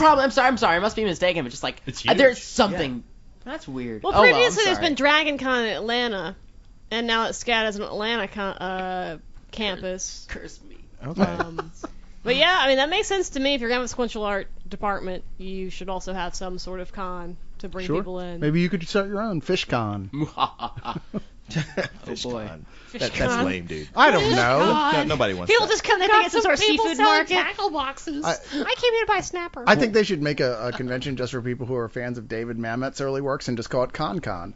Sorry. Anyway. Oh, Jesus God. Who the hell's David Moving Mamet? Honestly, along dude, that to was the your other. worst one. I know, but I wanted to encourage people to watch the early works of Yeah, David we get to Mamet. watch House of Games. Let's watch House of Games again. I'm gonna watch Ant-Man after this. Okay. All right. Now we have to Christ talk on the about. cross, how many Go right listeners ahead. did we just Now- lose in that context. All of them. Exactly. All Now of them. being the summer spectacular, I Yeah. figured we talk about some summer comic books that are coming up Oh, that shit. some of us might be looking forward to. I'm done talking Actually, for a I'm while. going for that. And you indeed did the research on that, right? Yes, I did. Thank God, because I did 'Cause you not. did nothing. No, I did research on the thing in the next part, but I didn't have enough information to go I have by. one with and this one only. Can I go just because? Yes, no yes. one's By seen all it? means. It either came out today or it's coming out next week. I have yet to get to Comic Store and pick it up. But the Patton Oswalt penned it's right there. Serenity Came out It's comic. right over there. It's on. Oh, he wrote a Serenity comic. It's like Yeah, it's the a one one-shot, underneath that. top Okay, one, I believe. saw his Twitter saying he had a comic It's come called out. Float Out. Serenity Float Out. It's about Wash. It is scripted by the one, the only Patton Oswalt. All right. I picked it up today. I haven't read it yet. Though. It's okay. I don't Really? love it, but it's okay. like most of the Firefly comics. It's like most of the. It's Yeah, right there yeah. with the rest of I them. swear to God, if you're about to But- say most of Firefly, I will You know, smack you in the know face. what though? Even though I haven't been blown away by the Firefly comics, it still makes me happy that they're out there and they occasionally happen. Well, there's a big surprise at the end. Is the one thing Okay. that'll say. I definitely want to character read this, development. but I'm still glad that people are interested enough to write this because, honestly, we're never going to see the show again. No. We're not. It's just not. It's not going to come back. The actor's not too old. But if we could really get the writers to really give their all and write the comic just like they would have written the show and just have it drawn instead of acted, I'm like, there's still more stories to tell. I don't know that that's necessarily a good thing because when Whedon writes a Buffy comic, it's kind of an incomprehensible mess. He's not one of the best writers for the But Buffy you know comics. what? That's for sure. You know what though? He did a good job on X-Men. His other writers. he did. His other writers. Yeah. I'm just saying, Tim like. Minear and Jane Esperson. Yeah, Marty Knox and all those guys. I'm just feeling we could really get the flavor of the show back in comics if they just tried a little harder. But I'm glad there's still comics coming out. To be I'm fair, sorry, though, Whedon did plan out the entire season Yeah, I'm 8 like- run. He just had other people write the scripts for That's separate how issues. his stuff goes. Yeah, that's how he and- did the show. So he Yeah. didn't write all the episodes. Before we go any further, I want to say just like you say, there's a big surprise at the end. It's just like they read a letter and it's like, Wash is in 1885. He's in 1885. He's alive. He's We've not got to go dead. back. Back to the Future. Great Scott. By the way, did you see that one thing that's been going around on the net right now, where it's like the we just thing had you this never saw in Back to the kid. Future? We had this We had discussion this- We were talking Did about you? that outside. Oh, okay. That fucking pisses me off. I was 9 years old. I and was remember like- that totally. Yeah, it was like, yeah, okay, fine, yeah. Twin Pines, now it's Lone Pines. I thought okay, that was. great. I totally remembered that, and then they did it, and all these people were like, you and never now saw everyone's it. I'm acting like they found the second fucking gunman Yeah. in the Zapruder film. Yeah, I know. No, I fucking noticed that shit when I was 9. What else I didn't see was that little the little kid in Back to the Future Part 3. Yeah, I did not We notice also that. had this Yeah. discussion. Peter told us what it was all about. Yeah, he had to go to the bathroom. Yes. Yeah, That's that was what that was about. There's a little kid in a shot in Back to the Future 3. It's one of the kids of the professor and I forget the actress, Mary Steenburgen. And he's like, the camera's closing in on them, and in the corner of the frame, he's like pointing at his groin and gesticulating, and you're like, what the hell was that? And it was that he was trying to tell them he really needed to pee. But he it was made that it deaf. to the final frame of the film. Oh. Yeah, but it's so It's subtle on you YouTube. never would notice it. Because Okay. he's And off you to can the never side and your unsee it. focus is somewhere else. But the Twin Pines thing is like, come on, man, that was a big joke. I totally saw that. Yeah. The problem is, who are like, oh man, I never noticed that. People who don't like Lost. Because they're not good at minutia. That's all I'm Somehow saying. I knew you were coming back to that. It always comes back But Jason to noticed it. That kid was actually just trying to get Michael J. Fox to give him a twitchy hand job. That's awful. Parkinson's victims give the best handies. I'm just saying. Because it's unpredictable. There's no real They rhythm mix to up a it, little bit. but yeah, you know what I'm talking about. Yeah. Yeah. Guess who it's like being with a Leog will stranger. develop Parkinson's in this room? Shit, you know what? With all the Karma's things a I've done to my bitch. body, I'm gonna have to pay the piper sooner rather than later. Yeah, he might as well have fun now. Yeah. I'm just You're saying. the one that keeps saying I need to donate my body to science. You do, you really do. Which is why I keep telling Bo to quit saying how horrible children are. I'm like, Yeah. shut up. No, Well, but they she are. means Shut donate it now. Up. It's pretty much useless at this point. Anyway, I mean, yeah. it could be a great study to go like, wow, this should not work, and yet it does. How is that possible? It would be a zombie movie in and of itself because they'd be getting ready to do the autopsy. He'd be like, "What the fuck are you doing?" He's like, "Oh my god!" But he's got no pulse. He's got no and. Go for a walk. So I had a few scotches before I came in. Okay, we're sorry. We got way off the tracks and that thing. Oh, I'm It's my sorry. fault. We're not talking about you anymore. I know. We gotta go back to We're that. talking about me getting Instead hand jobs from Michael J. Fox. Somehow, you're more important. Go ahead, fish. Kate, we have to go back to fish. Sorry. Don't y'all talk about comics in this thing or something? Yeah. Just did, and then it turned into yeah, a and then- handout. and then you wouldn't let her. Firefly. Yeah. Or But sorry. what are the comics that are coming out that we should be excited Well, about? there's a bunch. Here's a great question. That sums up something a lot of people ask, but from Jose Antonio Rivera. Question One of for our Lee. longtime listener. Yes. And he says, now that we're hip deep in Brightest Day and heroic age, which titles spark your interest the most? Do you go for many of the Avengers-centric titles, or are you throwing yourself into the bi-weekly fun that's Brightest Day and Justice League Lost Generation, or Generation Lost? And, I mean, Fish, if you say you aren't buying comics, you might not know what we're talking about.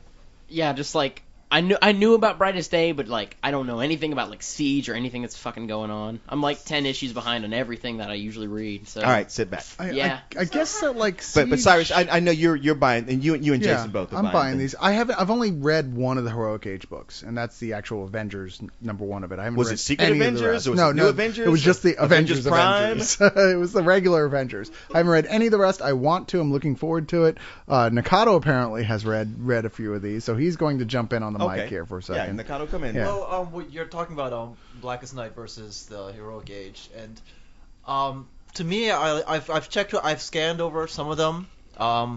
Personally, the way I feel it is like the Heroic Age, it just feels like it's returning to the status quo, and whereas Brightest Day, it's actually moving somewhere. To me, this is just the way I feel it, because I mean, the way I had assumed, like with Blackest Night, with everything going to hell, I'd assume like Brightest Day is just going to be like them. It's going to be some sort of afterthought, just like everything's returning to the status quo. We've brought back these old heroes, but it turns out like because it seems like Blackest Night, it's this dark, gritty, evil, all hell's breaking loose, but Brightest Day will be something good, and it turns out like Brightest Day is in fact might not be good. Yeah, there's something very sinister brewing When underneath the it. first time Aquaman summons fish and they're like rotted Zombie fish, I was like, okay, this might actually be kind of cool. Well, I like how Aquaman's looking at the sea going like, this ain't right. And Mira's like, what? What is it? He's like, Well, see, the thing is, I am really enjoying Brightest Day so far. I really am. I think this is like, wow, I'm very curious. They've got me hooked into the mystery of what's going on. And the moment in 3 when Dead Man is trying to fight the Anti-Monitor, and he doesn't want to fight the Anti-Monitor. The ring is making him be there. Like, nope, sorry, you got to be here. He's like, I want to go.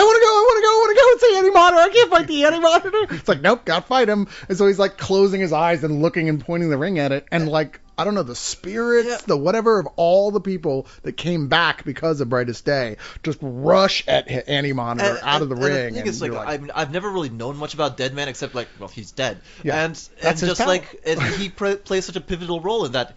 He up till now he's always been. The thing was that he was dead. Yeah. But now he's alive and he actually has something to lose. Yeah.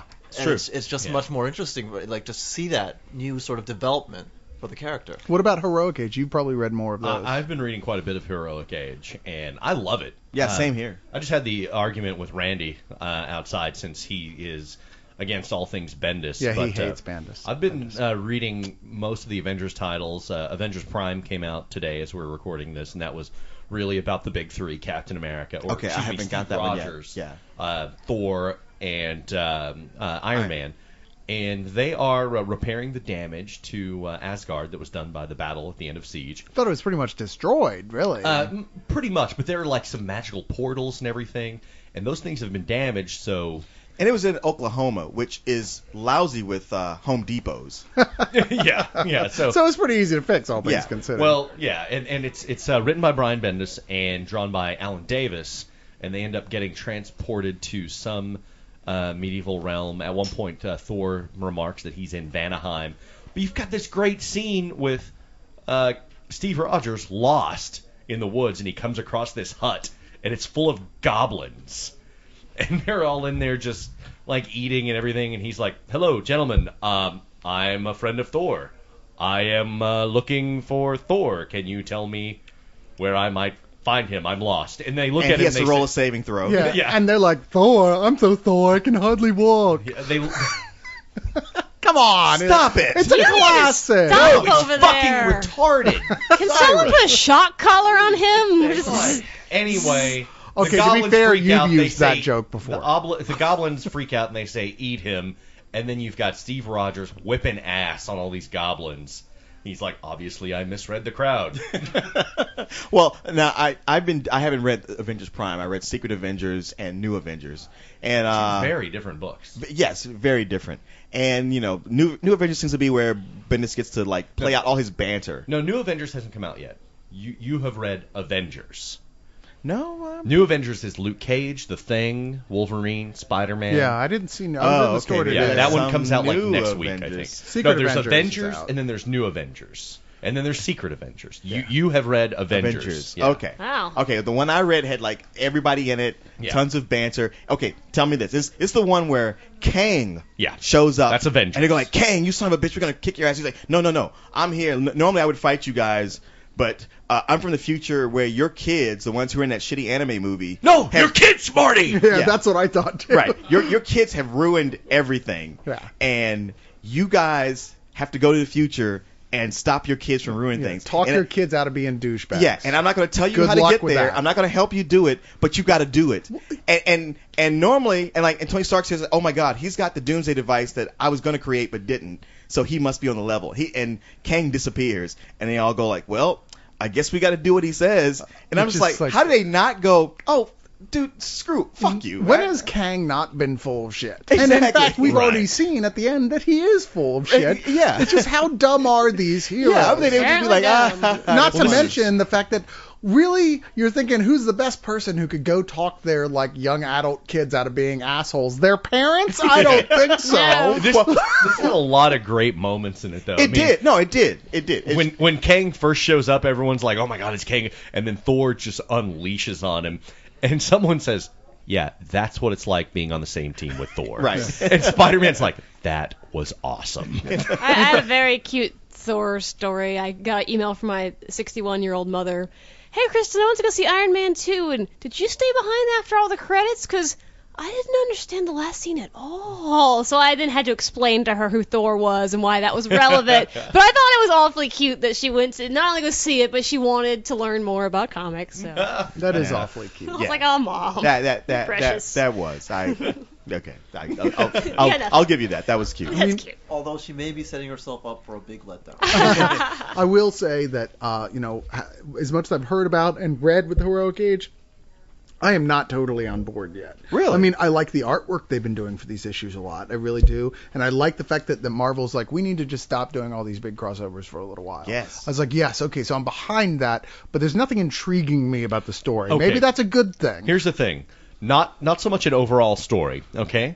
It's Ed Brubaker on Secret Avengers. Yes. Yeah. It is the prime lineup of the Avengers reunited.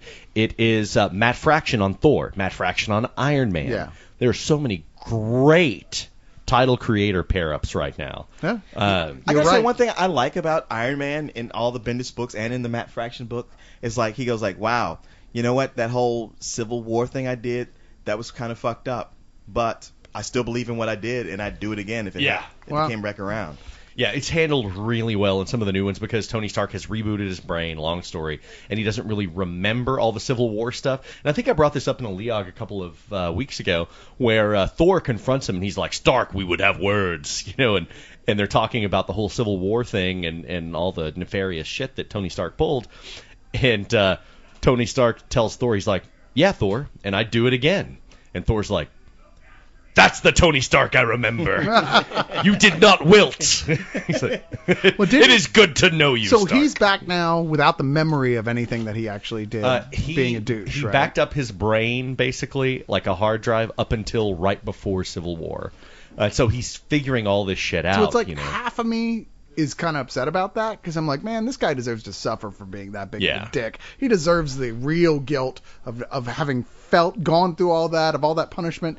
And the other half is like, you know what? I hate angst in comic books. Yeah, guilt. I mean, what good does it do you? And they want to reboot everything, and they've been pretty clever in the way in Marvel they've been coming back around to make everything like, you know what, it's just like it was back when it was all fun, and who cares about all that angsty stuff, and I'm all for that. Like I said, DC is still one of those things, like, if you aren't intimately familiar with all these characters, you're going to be like, I have no fucking idea what's going on with a title like Brightest Day. But right now, I do know that all that, and on that level, it's immensely satisfying reading those issues. What great first issue, Brubaker, who doesn't have a great track record with team issues. Looking at his run on Uncanny X-Men, which was poorly received. Was it really? Because now that I'm like discovering what a great writer Brubaker is, I'm thinking about going back and getting old books. It wasn't good. Okay. I was reading it as an X-Men fan and I dropped it. Wow. Okay. Yeah. And then I picked it up again after Matt Fraction took it up. But Brubaker's Secret Avengers #1, which is basically like Steve Rogers running a Black Ops squad. Yeah, he's the new Nick Fury. With kind of a weird team. Yeah, he's the new Nick Fury, and he's got this weird team like Beast, Moon Knight, Ant-Man, not Hank Pym. What, the irredeemable guy? Yeah. Okay, so they said, because I remember in Siege, he was that thing where he like freed one of them and was like whispered into their ear like, please tell him I did this later. I don't even want to be with the bad guys. Yeah. And I love that character. Yeah. I love him, so I'm glad to hear this. He's cool. in it, and Valkyrie, Black Widow. Valkyrie? Really? Valkyrie, yeah. Nomad. Yeah, they suddenly like made Valkyrie more prominent. Like probably because of like in Ultimates they made her more prominent. Yeah. Wait, Nomad? I thought Nomad was like a teenage girl now.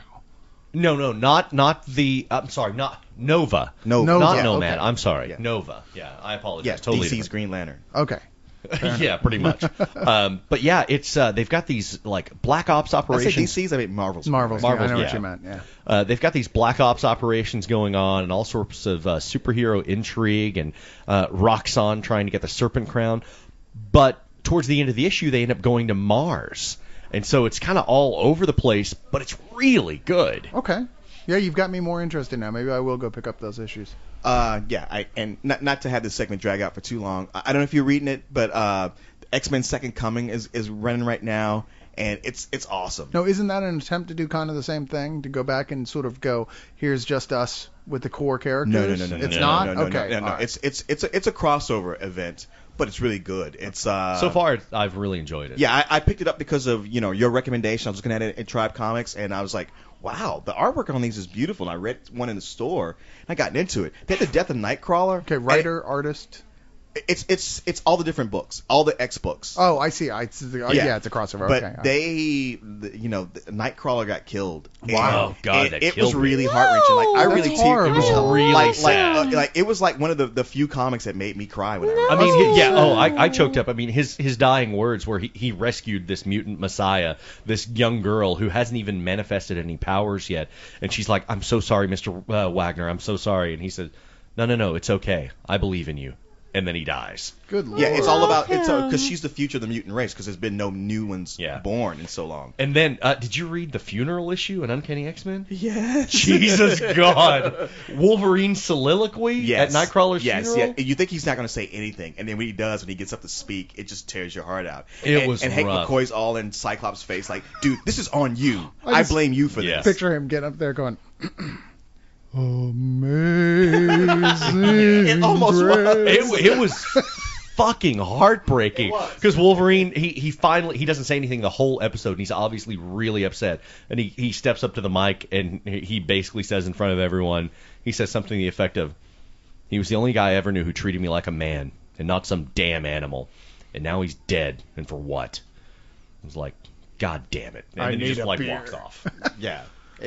I mean, you remember like during the I loved Joss Whedon's run on X-Men, but his whole getting rid of Kitty Pryde was like, dude, come on, you're a tourist, don't do this. But this actually had a lot of weight to it, and I would highly recommend it to anybody to pick up. Of all the blue skin mutants in my life I've known, he was the most human. It was on that level. Real quick, anybody reading The Return of Bruce Wayne? I read the first one. I didn't read the second I thought the first one was awful. Awful. I didn't think it was awful. I thought did. it was okay. I thought I wasn't going to pick boring. it up, and then I read somebody's tweet, and I decided to buy it. Ugh. And I liked, I was intrigued by where it was going, so I bought the second one. And I have tried to read that second one 3 times and fell asleep in the middle of it. I thought I it took it was- to bed with me, and 3 times I fell asleep. I thought it was so fucking dull. I was reading it going, really? This is it? This is the big return of one of your flagship characters? This is how you're going to do this? Oh, Grant Morrison is writing it. Well, of course it's crap. Yeah. I don't get me wrong. I love Grant Morrison I when know he's you doing do. his own thing. But when he writes the major characters, he just can't do it. He's the wrong guy to do that. I'm sorry. I No. rant over. I hate it. No. when he does that. I'll let you go. Like I said, I like every time I think I'm going to give up on Batman and Robin, he does some things where I'm like, oh, dude, you totally got me hooked back into it, and I can't wait for the next one. See, I'm still lukewarm on Batman and Robin. After the big reveal in that latest issue, I was just kind of like, well, we'll see. I'm on the verge of dropping it. See, I love that reveal because it really caught me off guard, and I love the way Dick Grayson reacted to it. But yeah, that was pretty cool. yes, because anybody else would be like, oh, you, and he Yeah. was like, son of a bitch. I should have known it figured would- this out. Yeah. Yeah. But a lot hinges on what happens next. Yeah. I will say that.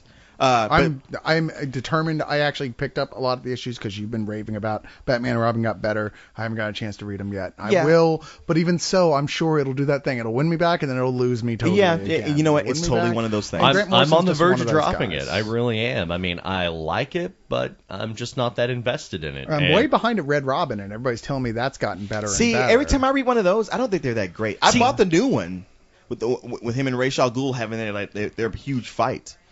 And I'm I keep trying to get past that Return of Bruce Wayne to get to it, but I don't know. I'll hear raves about about Red Robin, and I'll pick up and read it and be like, eh. The few issues of Red Robin that I've read are awesome. Yeah. I mean, yeah, he sends in one of the earlier ones. This was from several months ago. He sends this hit squad. Ra's al Ghul sends his hit squad after Tim Drake masquerading as Red Robin. And the hit squad is like, oh, we can take the shot, and the boss says, well, we can kill him if we can. Like Ra's al Ghul's like, yeah, good luck. And of course, Tim Drake shows up and whips some ass. Yeah, he was You know? trained by Batman to the Right. point where he graduated from being Robin. I mean, he's got his PhD in Batman skills. It's not going to be easy. He I got to don't the know point what where to tell Batman you. said, I will adopt you now. Yeah.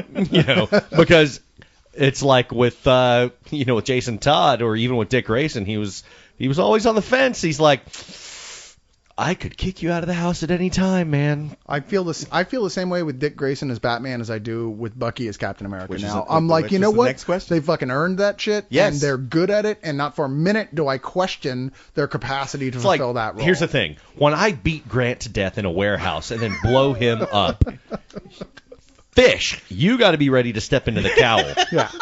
Or I've earned it. I've waited and waited and waited, and then he friggin' returns out of nowhere through some time warp shit. Yeah. Yeah, it's really upsetting. It's because Bo punched reality really hard or something. it's not so much Yelled at it. it's not Yelled at it. Time, space.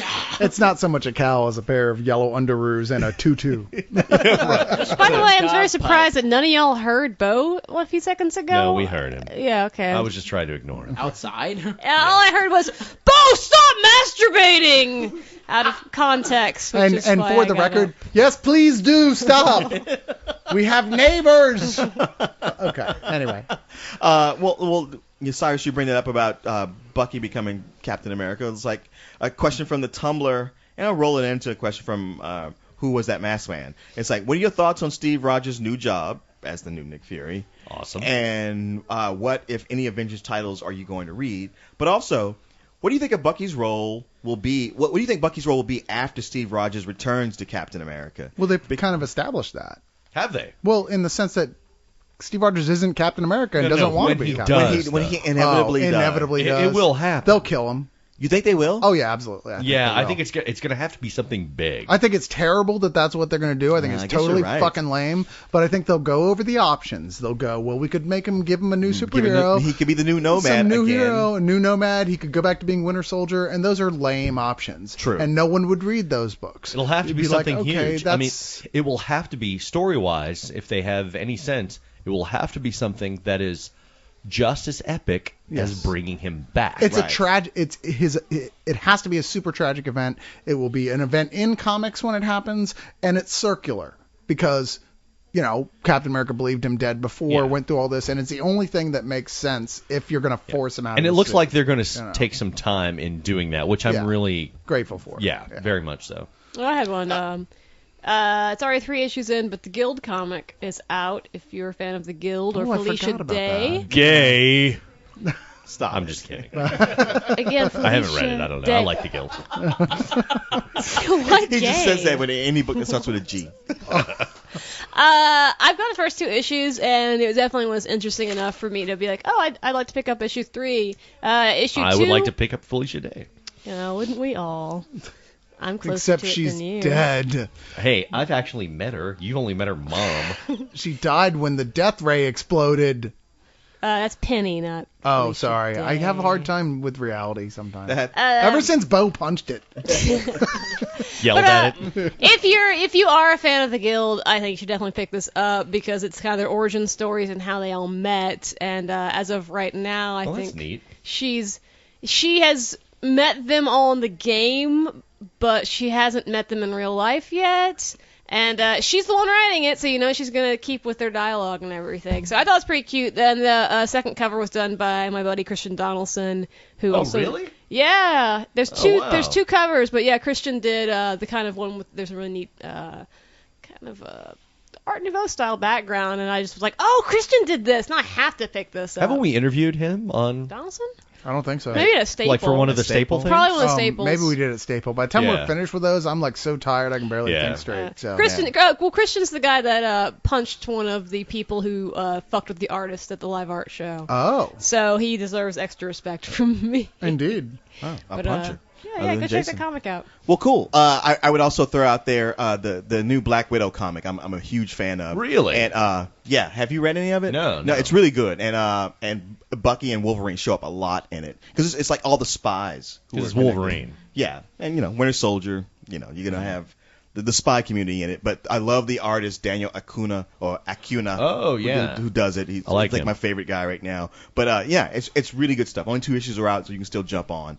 But yeah, let's this has been a good second segment. Yeah. Fish, it's good to talk to you. How long are you gonna be in town for? I'm going to be here a good long while, and despite my random outbursts at some members here of the league, I'm certainly excited to see you guys, and I'm going to be here for a couple months. All right, well we'll have We you back. love you, for you. Fish. Fuck I love you. how we love you Hey, and it's fuck me you or happen at the Grant. same What time. would you choose? All right, guys, let's take a break. Death. Yeah. One thing before we break, I just want to say real quick, throw it out there. We don't Okay, need to sure. discuss it, but the second issue of iZombie came out. It's just as Oh, good it's the as second the issue? first. Oh, is shit, it? I It's didn't read out. the first It's one. so good. Oh, so did you like that? Because I was really pushing that first issue. I love Did I you thought love it was it? okay. Really? I thought the first issue was okay. I didn't read the second. I love the first issue. I don't like the second one quite as much, maybe a tiny bit less, but it's still, it's so little that it's like, okay, I got to reread it again anyway. I really like what's going on. I love the artwork. I think Yeah, it's beautiful. Just great. Yeah, I mean, like I So, said, I was kind of tired of Mike Allred, and it's Yeah. almost like this doing zombies has breathed new life I'm into his not art. a huge Allred fan, so maybe that was part of it. yeah, Okay, maybe maybe so. And apparently it's obvious. I mean, if you read it, that he's kind of co-writing it with Robertson. Oh, you think? Okay.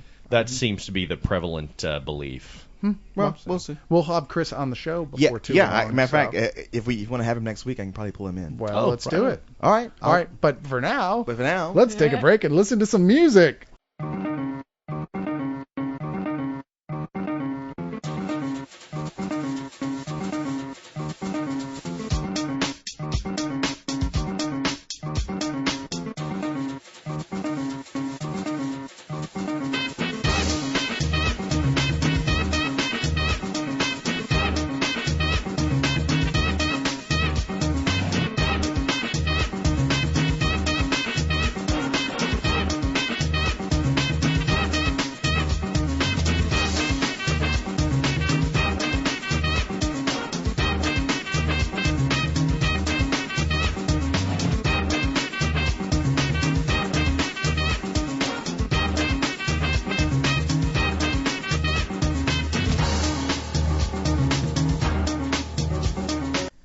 Okay, I guess we're going to start in on the third segment. I sent Martin out to get me a new drink, another vodka tonic. But Seriously, what the hell? It's been like 10 minutes. well, he's been running around getting drinks for everybody else. I guess I'm the last one leading the show. No, go figure. Oh, there it is. Thank you, Martin. You know what? I'm going to have to demote Grant back to drink schlepper because that guy did a better job. All right, so now we're in the third segment where we get to TV and movies. Okay. The part where I know a bunch of you guys wanted to talk about some stuff that you're looking forward to. I got to say, for me personally, the one thing about summer is that all my TV shows, my regular shows, have gone into hiatus. You know, Lost is done. There's only, an episode or 2 left of Nurse Jackie and United States of Terror. So this was where I get to catch up on the shows I haven't been able to watch, like Justified. Cyrus, you've been talking about Justified, and which is still right in the middle of its first season right now. Right, so, right. This will be when I do that. This will be when I finally finish watching season 1 of Dexter. Right. I'm trying to think what else. There's just so many other things. Caleb's very amused by that. He's a little behind on Dexter. Yeah. That's my box set of season 1 of Dexter. I know. He's had for a while now. I So know. yes. Here's the slow clap for you finishing Dexter. Bring it back. It'll happen. It'll happen. I think it's a great show. Thank you, Toshi, for helping me. I mean, that's one good thing. If there's any positive about Lost being done, it means that leaves a spot open for me to watch Whatever comes next. Yes, get caught up on other shows. And I don't know if that what's coming up, there's going to be anything to fill that slot. Oh, come on. You don't think The Gates is going to have that same level of in-depth of writing and quality of performances? Did you mention The Gates? Because there's someone here who wanted to talk about The Gates. I believe it was Well, I kind of threw it out there. Like, I didn't expect to be on this segment because I was like, yeah, my 2 new shows for the summer haven't started yet. It's going to be the Gates and the Glades, which I had to double check. Like, wait a minute, which one is which? Yeah. The Gates, if I remember correctly, is on ABC. And is the vampire show? Right. At least that's how I they're thought it was promoting werewolves. It looks like I don't werewolves. know. to me. Like, Oh, really? It's something with fangs. I've only watched the promos. Like, I haven't gone out seeking out, like, what is this going to be? It's like, okay, something looks like interesting for I'm the being summer. told like, off Mike it's on. werewolves and vampires, and alternately being told off Mike Super- by Harris that I'd rather die than watch that. Supernatural, desperate housewives looks like it's going to be. I got to give it a shot, see how it is. See, normally I'd be like, this is not for me. But it stars Rona Mitra. I don't get why you think she's attractive. Dude, I think she's so hot. I think she looks like Rob Lowe in drag. Is what she And you don't find that Actually, attractive? Rob Lowe's a very handsome man. Yeah, he's a good-looking man. I mean, look, she's a poor man's Kate Beckinsale, and I am a poor man, so that's right up my alley. And a poor man could probably feed Kate Beckinsale. From what it looks like, she doesn't eat. Actually, they feed her poor man. Part in her contract. But the other one is The Glades on A&E that looks more like it's going to be a murder mystery type thing, no supernatural stuff involved. At least from the promos. Like, I haven't... Yeah, who knows? Yeah, who can tell? But that's what the summer's for. It's like, ooh, that looks interesting, and my docket is clear. My DVR is running, low on space. I feel like instead of watching TV, I'm just going to buy an Xbox and play Alan Wake. See, same difference. I honestly, I don't have the attention span for video games. Yeah. Like I'll play for an hour, 2 hours maybe, and then I'm like, I'm good. This was okay. I can have a night where I play for 6 hours, but then I can have 3 months where I don't touch it at all. But this is the summer, and there's not much new starting in the summer, unfortunately. Most of the stuff that's starting isn't starting until, like, really the fall, and even if it's right at the beginning of the fall. Well, now we got Randy here, who's a huge Burn Notice fan. I was going to say Burn Notice. Burn Burn Notice Notice starts comes this back. week, and I'm super excited to see that come back. It's always good summer viewing. Now, Randy, where did Burn Notice leave off? What was happening? Last we saw Burn Notice, Michael Weston, who's the lead character, had gone to essentially work for the people who burned him. He had been grabbed in sort of Guantanamo style. They put a hood over his head, they dragged him away, and then you expect to find him in some prison, and he wakes up and he's in this nice, well-appointed living room, basically. Oh, let me guess. He's in a village with a lot of other ex-spies, and there's a giant rubber ball that chases him whenever he tries to escape. No, he's on an island, and It sounds so absurd when you put it that way. but no, Burn Notice is actually really good TV, and I'm glad to have it Yeah. back on the summer. So Is Bruce Campbell even really an important part of that show? Oh, Or absolutely. He Totally is. a tertiary No, character? he is. No. He is He's very important. Well, I So. read it because I do the new releases blog every week with DVDs, and I haven't watched Burn Notice since. I've only seen the first episode. I was like, Right. that's good. I'll get back to it, and I never did. But I read the whole synopsis of everything that's happened so far so I could write about the third season because it just came out on DVD. And there was not a single mention of Bruce Campbell's character. That's weird. that He's entire in thing. every episode. He is absolutely crucial. I mean, he's his best friend. He's his sound. He's his. What's the opposite of conscience?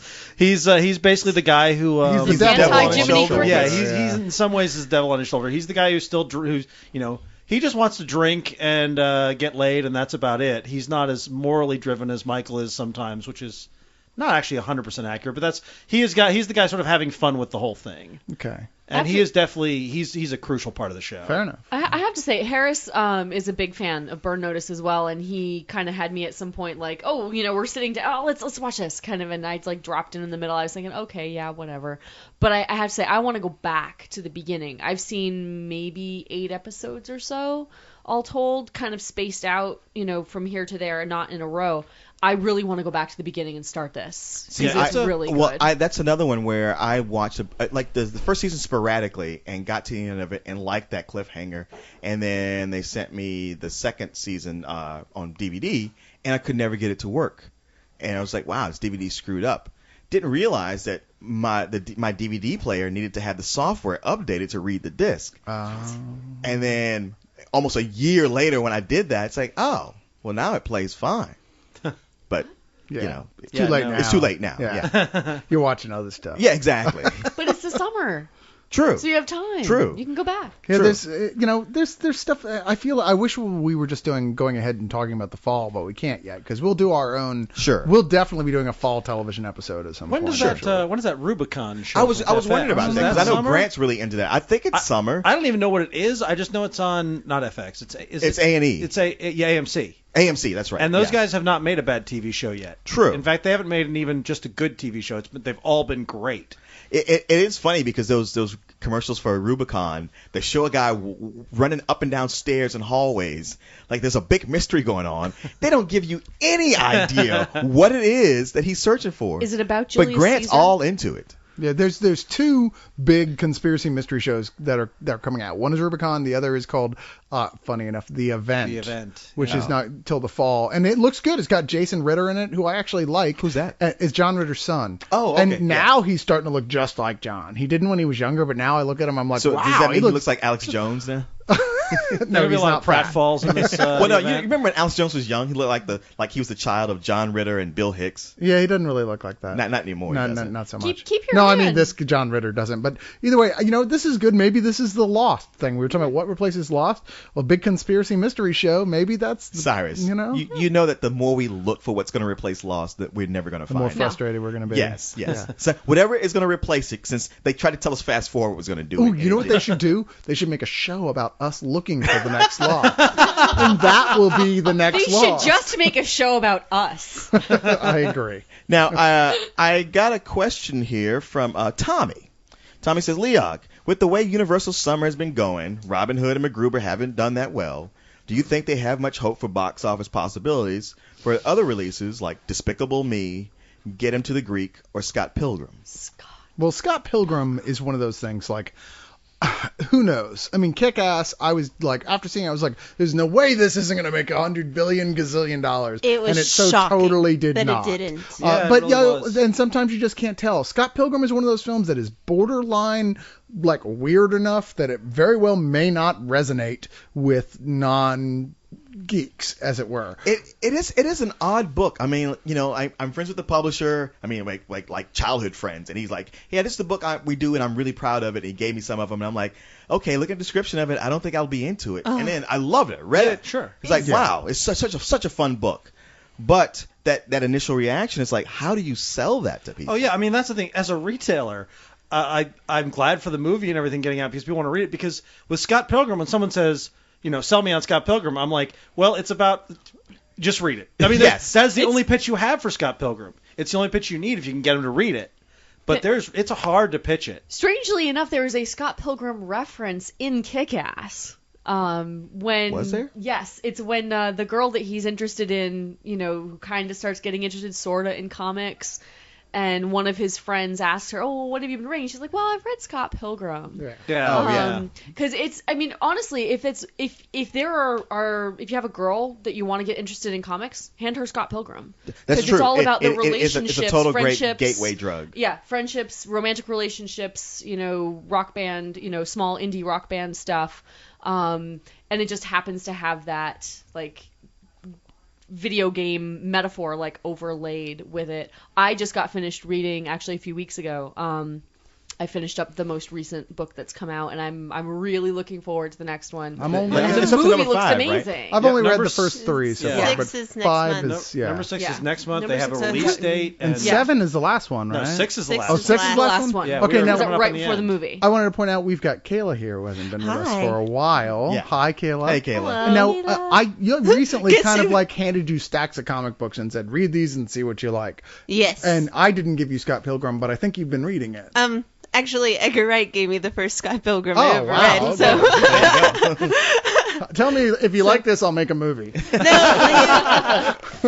we were friends, and he was figuring out what project he was going to work on next, right after Hot Fuzz, and so he was, it was like Ant-Man, and there was another one, and there was Scott Pilgrim, and he just had some of the books laying around, and he was like, here. I was bored, and he was doing something, and I was like, and I read it, and I was like, I need the next one. And then it was like $9, so then I convinced one of my roommates. I bought the first one, and I left it on the dining room table. Gateway Nice. drug. Pretty crafty. And then, Yeah. and that way they would flip through it while they were eating their dinner, and then they bought the rest. Yeah. But book 4 is like so perfect in one. Wait, should I extrapolate from this that the reason we're getting a Scott Pilgrim movie is because of you? What? No. Oh, okay. Okay, he was already planning on making it, or I- was making it at the point that you started reading it? Like it was just what project is happening next kind Okay, of thing. I see. And So so he he was was planning looking on at a bunch making of different scripts. So it was already in the works Okay, cool. at that point. But I mean, as far as Edgar goes, just knowing who he is a perfectionist, and he is probably the hardest person. Everyone I know who's seen the movie, I've had one friend who's seen it 2 times. He said both edits are just so different, just because he is so willing to just grind that stone to. I think all his movies are pretty I classic. see. I feel like Yeah. this could be. I mean, box office wise, who knows? But just artistic wise, it could be the movie of the summer. In as much as you look at Edgar Wright's track record, Yeah. and just from the trailers of this movie, because I read the book and I'm like, man, I have a lot of fun with this book. I could never imagine it as a movie until I see the trailers and I go like, wow, okay, like this, I could imagine it. This could be the thing. Because so far the summer's been kind of, Yeah, pretty lame, let's face it. yeah, pretty lame. Not even I mean, a shitty summer. I mean, Iron Man 2 was our big thing, and it's not like Iron Man 2 is bad. No, it's not. No, it's fine. just not as good Kick-Ass as is I great. hoped it was going to be. Right. Yeah. And Right. Kick-Ass for me didn't even feel like it was part of the summer at all because I saw came it out- so yeah, long yeah, ago. Like before. early Summer, April? yeah. Yeah. I Mid- mean, early I saw it a month mid-April? before Like- that. I thought And, last you know, December. and you and I both, Just you.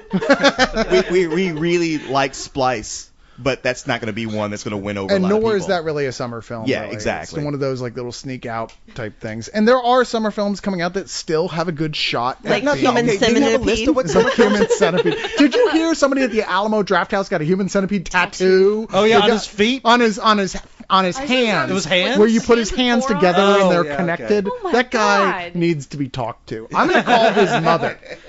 It's too late to talk to him Beyond now. He's got talk the to, tattoo. that's he needs to be taken out back. Like, I'm one of the just- weirdos that liked that movie. Well, not liked, but I guess found it. I couldn't stop watching it. Is the best thing I can just say think I'm about never it. gonna see But this thing. You probably never will. I've got it if you want to see it at some point, but you probably don't want to see it. Okay. But I don't know, man. There's stuff coming out that actually looks promising. I mean, come on, unless you're really just the most cynical person in the world, you can't help but be a little bit Eclipse. excited by Toy Story 3. Eclipse. Not Eclipse, no. You like the ghost of Lost. I know. Whispering evil things in And our did ears. you hear there's a new novella coming out alongside? Really? But Toy Story 3, oh my God! I'm pretty excited about Toy Story 3. the only thing that I'm gonna cry. The only Really? thing about Oh Toy my Story gosh. 3 that I wasn't worried but Carlisle did mention that they have an embargo about like not letting critics talk about it until it comes out. We're talking about Oh. right now. We're critics. Well, they don't want us like But we we haven't- see it ahead of we haven't time. seen Oh, but it. they do that all the time with movies, even with big good films. That's not uncommon at all. okay. What are you But listening to Carlisle for? But I don't know. He's only he does saying have that kind of because he doesn't like Toy Story 1 and 2. If He you doesn't? No, he hates them. Oh, Is he yeah. soulless? Oh, It screw does that guy. kind He of doesn't seem like like a red Finding flag. Nemo. He Okay. doesn't like Toy Okay. Stories. All right, you're right. Yeah. Never mind. Yeah. So, Okay. just saying. Does Yeah. he not like puppies and rainbows either? I think he eats them. He loves and- puppies. Yeah. Those puppies He with. doesn't with- like Pixar films. Yeah. Oh. Go. I take a Pixar film over a puppy. Yeah. And actually, I would Pixar too. film's not going to whine in the cardboard box And pee in on the middle of night. floor. Yeah, or pee on the floor. Not over a kitten though, because they're pretty much perfect. Yeah. Yeah. So. And if I could just add something, just going back to Scott Pilgrim, and I'm ending all my sentences in a Yeah. question mark. I hope people don't mind. But Scott Pilgrim, no Japanese release date. What the fuck? Really? Yeah. That is messed up. You'll I mean- just have to come back. I know. I mean, like, just some. Yeah, I've often bitched about this, but a lot of movies just get this delay time when coming to Japan. I mean, Oh, that's right. I often hear you'll write about that. Yeah, how I mean, something's not like- coming to Japan months. I mean, after we get it. 310 to Yuma came 2 years. 2 years? Yeah. God damn, that's and- not right. And I mean, Scott Pilgrim looks like it could be a big smash hit, so that might sort of boost its delay time. Like it might get here sooner. But I mean, District 9 is in theaters right now. Wow. So Wow. yeah. So Well, I mean that's. You guys did get Men in Black 2 first, so That's just me. and we got Transformers too, and Oh we my got Dragon goodness. Ball first. Woohoo! If ever there was a time to use the expression, you're so 2000 and late. It is now. Yes, it is.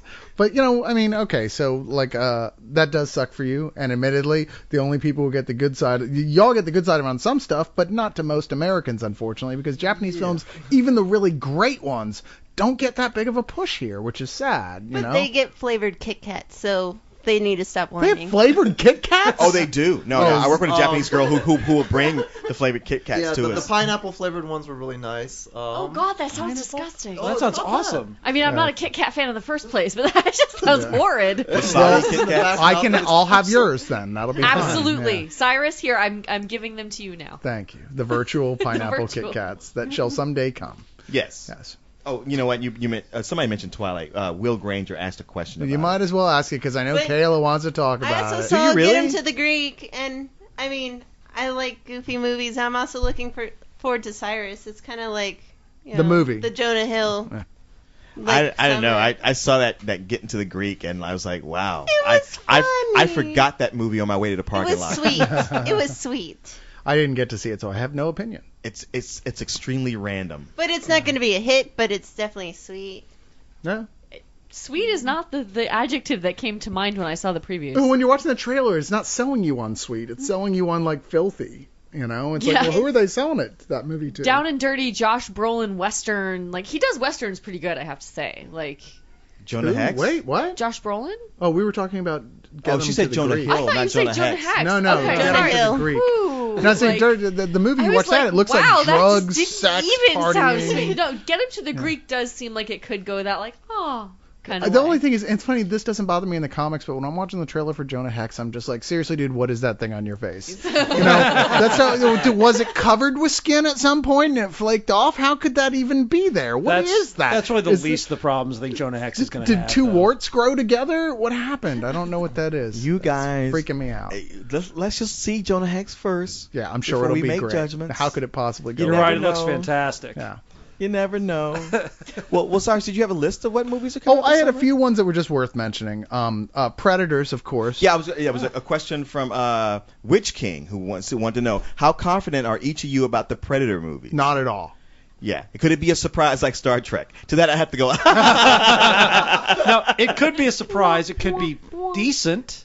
Yeah. That would be a surprise. But Yeah, if it's decent, Yeah. I will be more than pleased. I'll probably like it more. Yeah. Just because it's passable. Exactly, that's but exactly will it be a film on the level of Star Trek surprise? I mean, you have to look at the fact that Star Trek had a huge legacy of all this greatness. Yeah. That this, it kind of slipped away from that, and this movie brought it back to it.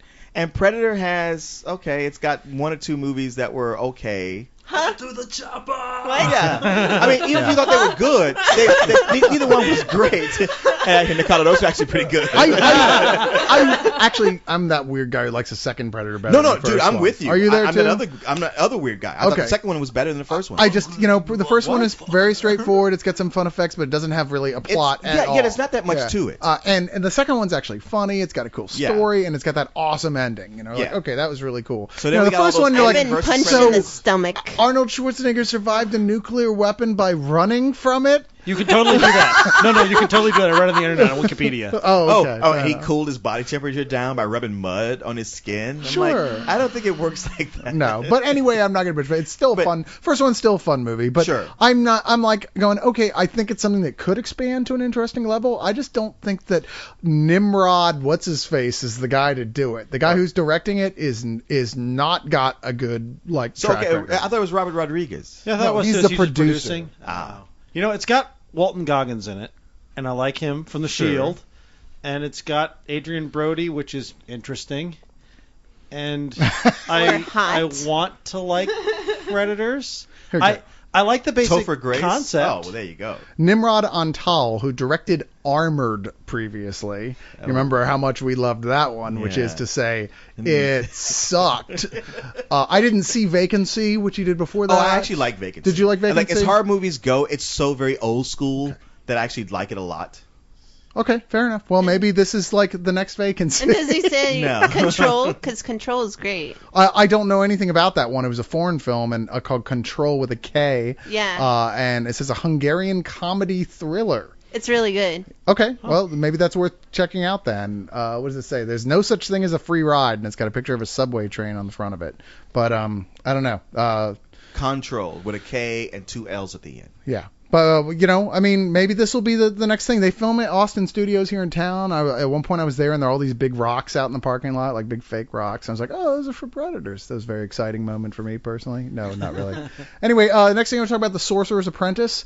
And the reason I'm talking about this, okay, first off, Disney is putting a huge push on this with Nicolas Cage as a wizard who's teaching, what's his name? Jay Baruchel. Yeah. Well, we just saw him teach an 11-year-old girl how to kill what people. What you didn't know was that this is a live-action adaptation of The Sorcerer's Apprentice from Fantasia. And I am not making that up. Oh, really? Disney has said this is a live-action... Alfred Molina to play Voldemort. Is he going to animate brooms at some point, is all I know. Is it really? That's what it's... No, they have said that's what this is. It's considered to be that. Backpedal this again to the, pre-Disney source material, because we know what happens when Disney gets its hand on fairy tales. The original... father is dead, and stepmother, little girl blah, is blah, white. blah, blah, blah. But no, the original Sorcerer's Apprentice, the sorcerer is a complete asshole, and the apprentice plays dumb and figures out how to work all the spells so he can basically get rid of the evil sorcerer. So is that what they're doing with this? Because if that would actually be No, what Nicolas Cage is like, right? Nicolas Cage, he might be a little crotchety. Well, I'm wondering but he's got on the full wig, and he's being the good guy who drives around in a magical Ferrari. I was wondering if there was some kind of a surprise twist. And Alfred Molina is Voldemort in a vest and a bowler hat.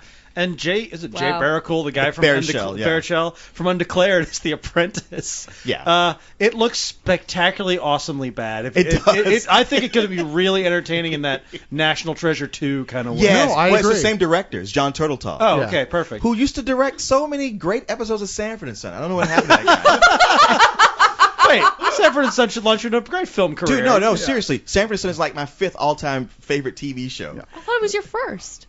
There's Lost, It there's varies Breaking based Bad, on his there's The Shield. But it's, it's one of those films that the trailer actually makes me laugh. And not just in a laughing at it way. I'm like, some of the jokes were kind of funny in the trailer. And I'm like, the effects don't look terrible. Nicolas Cage, when he's playing crazy, is actually pretty entertaining to watch usually. And I'm like, okay, I'm going to give this a definite maybe will be entertaining. I'm giving it a maybe, but with not high hopes. Yeah, no. To me, I just go like, okay, if this works, maybe they'll finally get around to the Robert Asprin Myth Adventures series. I'd love to see movies based on those. Really? With all the puns, you want to see that? It's like Yes. non-stop Myth puns. adventure. Oh, I want to see it, Kayla, but I'm saying Leon. Okay. Maybe I have to rethink this. But a movie I think that a lot of people are excited about this summer is Inception by Christopher Nolan. Oh, yes. Even if the poster is oddly like almost exactly the poster from The Dark Knight that they put out. Which Will Granger wanted to know what we thought about Inception. Yeah, you know what? I've avoided watching the trailers. I've avoided as much as I can about it. Don't want to know anything. Well, only I wanna because come they into it said fresh, it's a not knowing anything. big, complicated mystery. Right, You know, yeah. like a science fiction mystery. And I'm like, great. I don't want to see the trailer. I don't want to know anything. I want to go into it where I'm not like, because of something I saw in the trailer, go 20 minutes in. Oh, I figured it out now. Right. You know, and so Well, I don't know. You want to go like The Matrix. Yeah, you want, exactly. like, I don't know what this is, but it looks cool. Well, I mean, look, they say like it's a movie called Inception. You're like, oh, what's that? Well, it's directed by Christopher Nolan, stars Leonardo DiCaprio, and it's like immediately, like, okay, I'm there. Yeah, Ken Watanabe, Joseph Gordon-Levitt, Marion Cotillard. I never can say her name. Cotillard. Yeah, thank you. Ellen Page, Cillian Murphy. Oh my God, Michael Caine. It's like, what a cast list. This movie. Wait a looks minute. like. Were they shooting like the third? I know, might have right? been. Yeah. Like, I hey know. guys, if you don't mind sticking around, I got this other script. Are you sure Christian Bale isn't in this somewhere? Yeah, no. It looks great, and I think that's like probably the one next to Scott Pilgrim, like the film most to be looking forward to this summer. Yes. I'll be sure we'll be disappointed if it doesn't work out, but I hope it's great. You know, I hate to say this, but I like the look of Salt.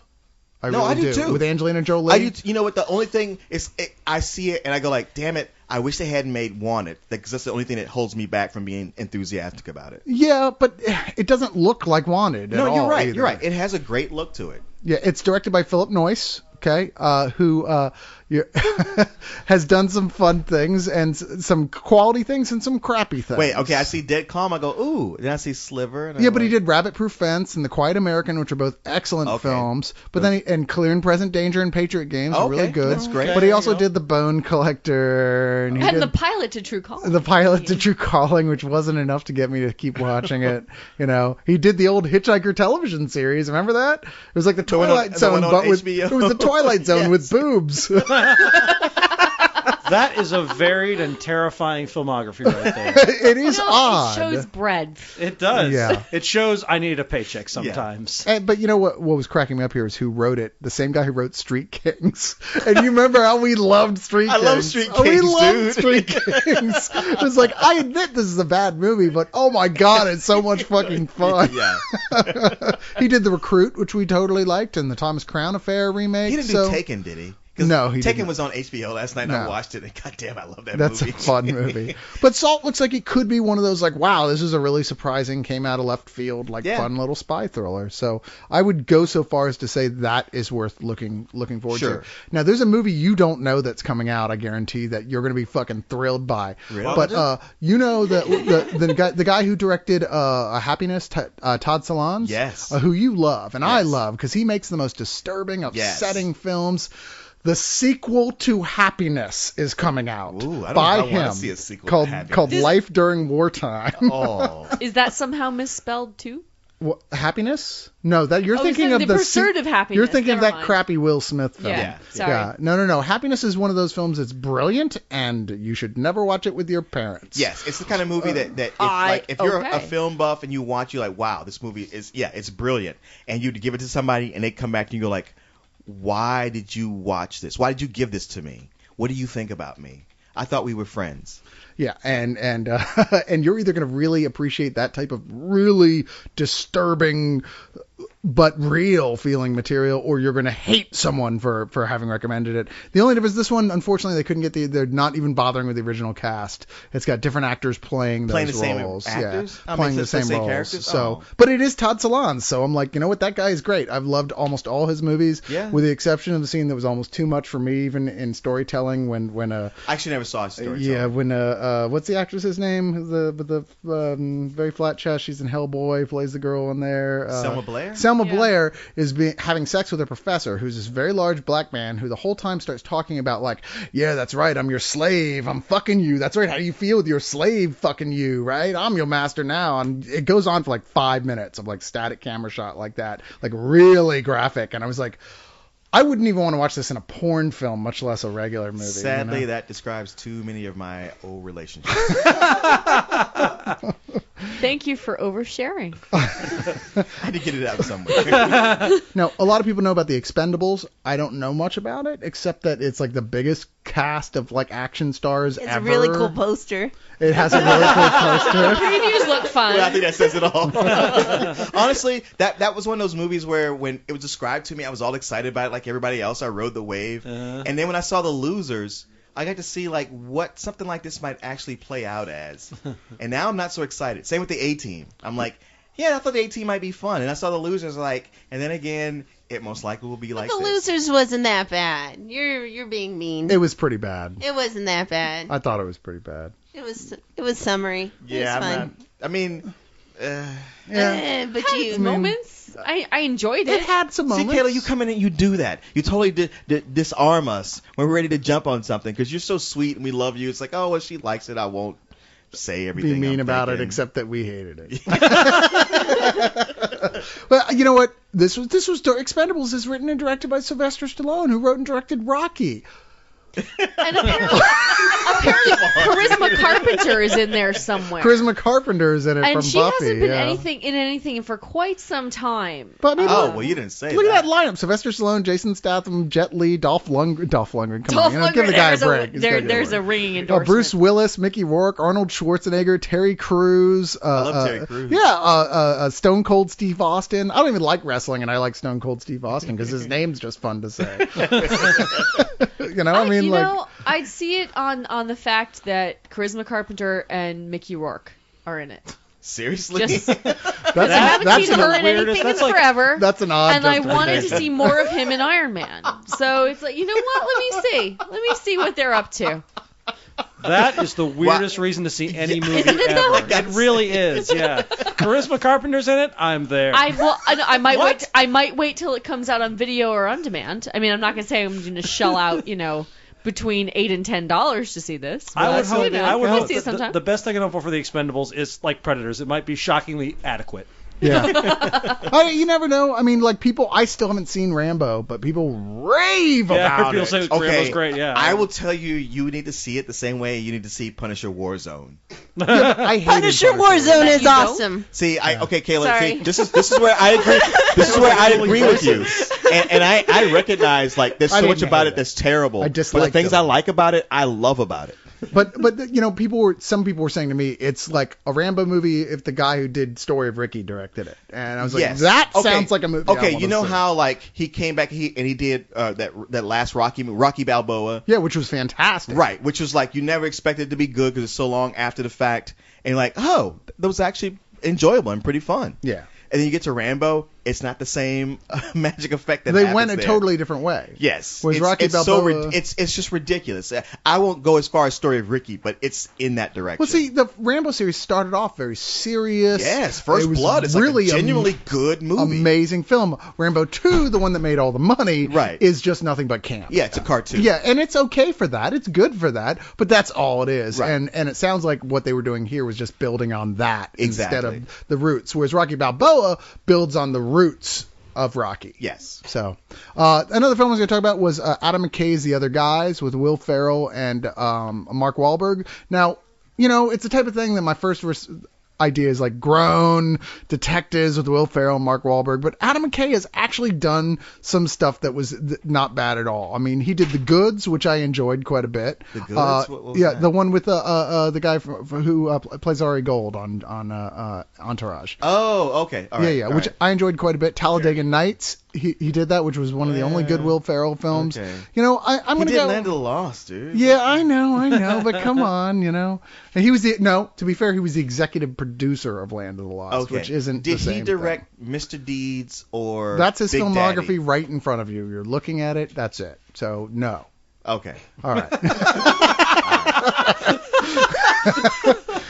Well, I don't know. Hey, it's got Michael I'm an old Keaton man. in it. I can't read from that. It's got Damon Wayans in it. What do you want? Steve That's not Coogan good. is in it. Seriously, when I hear a movie has Steve Coogan in it, I'm I know. looking to go the other way. I know. I still look at the British. I'm like, what are you thinking? He's not funny. Yeah, why do I they don't keep sending know us what Steve Coogan and Russell Brand? I what do you know. ever do to them? I know. It's like, what you would think after that BP oil spill, they would like feel kind of bad and send us the best. And Well, not, no, they sent us some good guys. The guy from who's in Pirates of the Caribbean, who's from Coupling, that guy's great. And he's been appearing Sure. in more and more stuff. That guy's really funny. But anyway, yeah. I just wanted to mention there was at least an offhand chance that was going to be funny, and probably worth listening to what we say about it before you go see it. Yes. Only a couple of things, and I know you don't care about at least two of these. I love horror, so I'm looking forward to The Last Exorcism. It looks like it could be fun. It's a what do you call it? A fake camera footage, film, one of those, done of a great. priest who gets called out to do an exorcism, and of course he's like, well, it's probably nothing, and then of course she's like really, really possessed and Kayla, have you heard climbing this? around on the ceiling and stuff. I never hear of anything until someone goes, "Hey, you want to go watch this?" And I'm like, "Okay." That one I'm interested in, and then I hate to say, but Piranha 3D. I'm really totally all about seeing that. Because Piranha and Piranha 2 are awesome. Yeah, they were pretty awesome. And so Piranhas in 3D is going to be even better. Yeah, I mean, I hope they remember that the originals were satires, and they totally were. People look at those, they go, it's a bad Jaws ripoff. I was like, yes, that was their point, and that was the point of the film. That's what they sold them as, is this is a satire, a send-up of Jaws, but with boobies and gore. So, So kind of like the Adam West Batman. Yeah, kind of like that. in That Piranha show 2 sucked. It's like, no, it was a joke. You're missing the point entirely. And I'm not entirely sure from the trailer that that's where they're going here, which if they're not, then I'll be like, yeah, I will make my pouty face like Kayla's making right now. But it might be great. So anyway, Piranha 2 has piranhas with wings. It wins. Flying 3D flying piranhas. It doesn't get any better. That's Cyrus's summer preview. Okay, now speaking of Adam West, he's coming here to town for the premiere that. of the Batman movie. I mean, like the original Batman movie premiered here in what, 67 was it, or Oh, 66. was it 60? I was thinking 66 If I remember correctly from the email that came from the Paramount Theater. because Austin is a city of bats. Kayla, Yeah. are we? It's either going to be a 5 or a 0 because it's an anniversary. Okay, yeah. Yeah. And I don't know. I mean, Math is fun. Did any of you guys buy tickets No, I for it didn't or realize it was are going to it? thing. Because I considered Nah. it. I mean, I had the movie on DVD, but I don't know. I got stuff to do at home. But they're shutting down It like could the be city fun, and I having mean- like a bat festival, but it's going to be bigger. Yeah, it sounds like it'd be fun. Yeah. Oh well, I just thought I'd 1966 take a pulse. is when the original came 66. out. Okay, that's what I thought. And I, you know what? That's one of those old films. I still love that movie. Especially to me, it's one of those movies that has a great ending. Yeah, it's a fun movie, and it's one of those, like, if you haven't seen it, you should totally watch it with your Yeah. friends, have a few beers, and laugh your ass off watching it. And keep in mind, that's intentional. It's not like Yeah. you're laughing at making fun, this is so bad. That was intentional. It's a good comedy. Yeah. I mean, just some days you just can't get rid of a bomb. That whole sequence just makes me laugh just thinking about how great it is. Well, you know what? Just in case there's somebody in the world who hasn't seen it, I won't say what happens at the end. But I just thought it has one of these endings that just cracks me up so much. I haven't seen it. You haven't seen it? You just spoiled Nightcrawler dying like a half hour ago that just happened in comics. You're not going to tell something that happened in a movie in 1966. No, I'm sitting in the room. Shut up. No. I had to tell the Nightcrawler death to get people interested. Oh, okay. Fair enough. Batman, they'll just watch. Yeah, you have a good point there. All right, well then, I know we can keep talking for hours, but Cyrus is looking at his watch, waiting to get out of here. No, I'm not waiting to get out of here. I was Are we just going to talk checking about of Walking stuff. Dead TV show? Oh, that's right. We didn't talk about The Okay, Walking Dead. when does The Walking Dead start? I don't care. Not soon enough. Well, we saw the first zombies. Those pictures got released and they look Yeah. great. They do. And again, it's AMC. Yeah. And So- Kirkman recently did an interview, and the little tidbit I like to share to everyone, he goes, what they can do in 2 seconds in Breaking Bad, we can do for the entire show of Walking Dead, as long as we don't say the F word. So I pretty much am happy. Cool. The end. Cool. Very in fact, the one thing I'm happy about is that the guy playing Rick Grimes, the lead character, is Andrew Lincoln, who's from a BBC show that I adore, that nobody has even seen here yet. Fucking 'Cause Brits, it man. didn't come out on BBC America yet, called Afterlife, Uh-huh. where he plays the skeptic guy on there. He was so great on that show, and I was like, oh my god, when they said he was playing Rick Grimes, like, yes, oh my god, They're showing totally the perfect Okay, choice. They're because showing they it were- on Chiller if you get Chiller. Are they? Okay. Yes. Afterlife is only Yeah. 2 seasons, fucking fantastic. They were originally but- talking about Johnny Lee Miller, which I couldn't really Yeah, see. I don't think he's a very good actor to this day. Even on when you go back and watch Trainspotting, you're like, you're kind of the weak link here, Yeah. dude. Sorry, I know Bo disagrees, but whatever. well, he didn't have to come in and do much in Trains. No, he did not. So anyway, I mean, he married Angelina Jolie off of it. So yeah. Hey, he got tapped at after being in Hackers. right. Okay, now I think we've closed out the Okay, summer. now I think we have closed out the summer, and it's fall. So let's talk about the fall. Yeah, maybe some other time. All right. But hey guys, everybody, thanks for showing up. Good old Fish is back. Nakato, who's still with us. Thank you so much for not just being here, but coming on the show. Oh, thank you for inviting me. We've thoroughly enjoyed you, and we still got a few more days with us, so we have a chance to ruin all this goodwill before it's too late. And with that, I'm just gonna sign out because why not? Yes, why That's not? what we What else do is there at this to say? time. Well, the only thing left to say is, long live the league!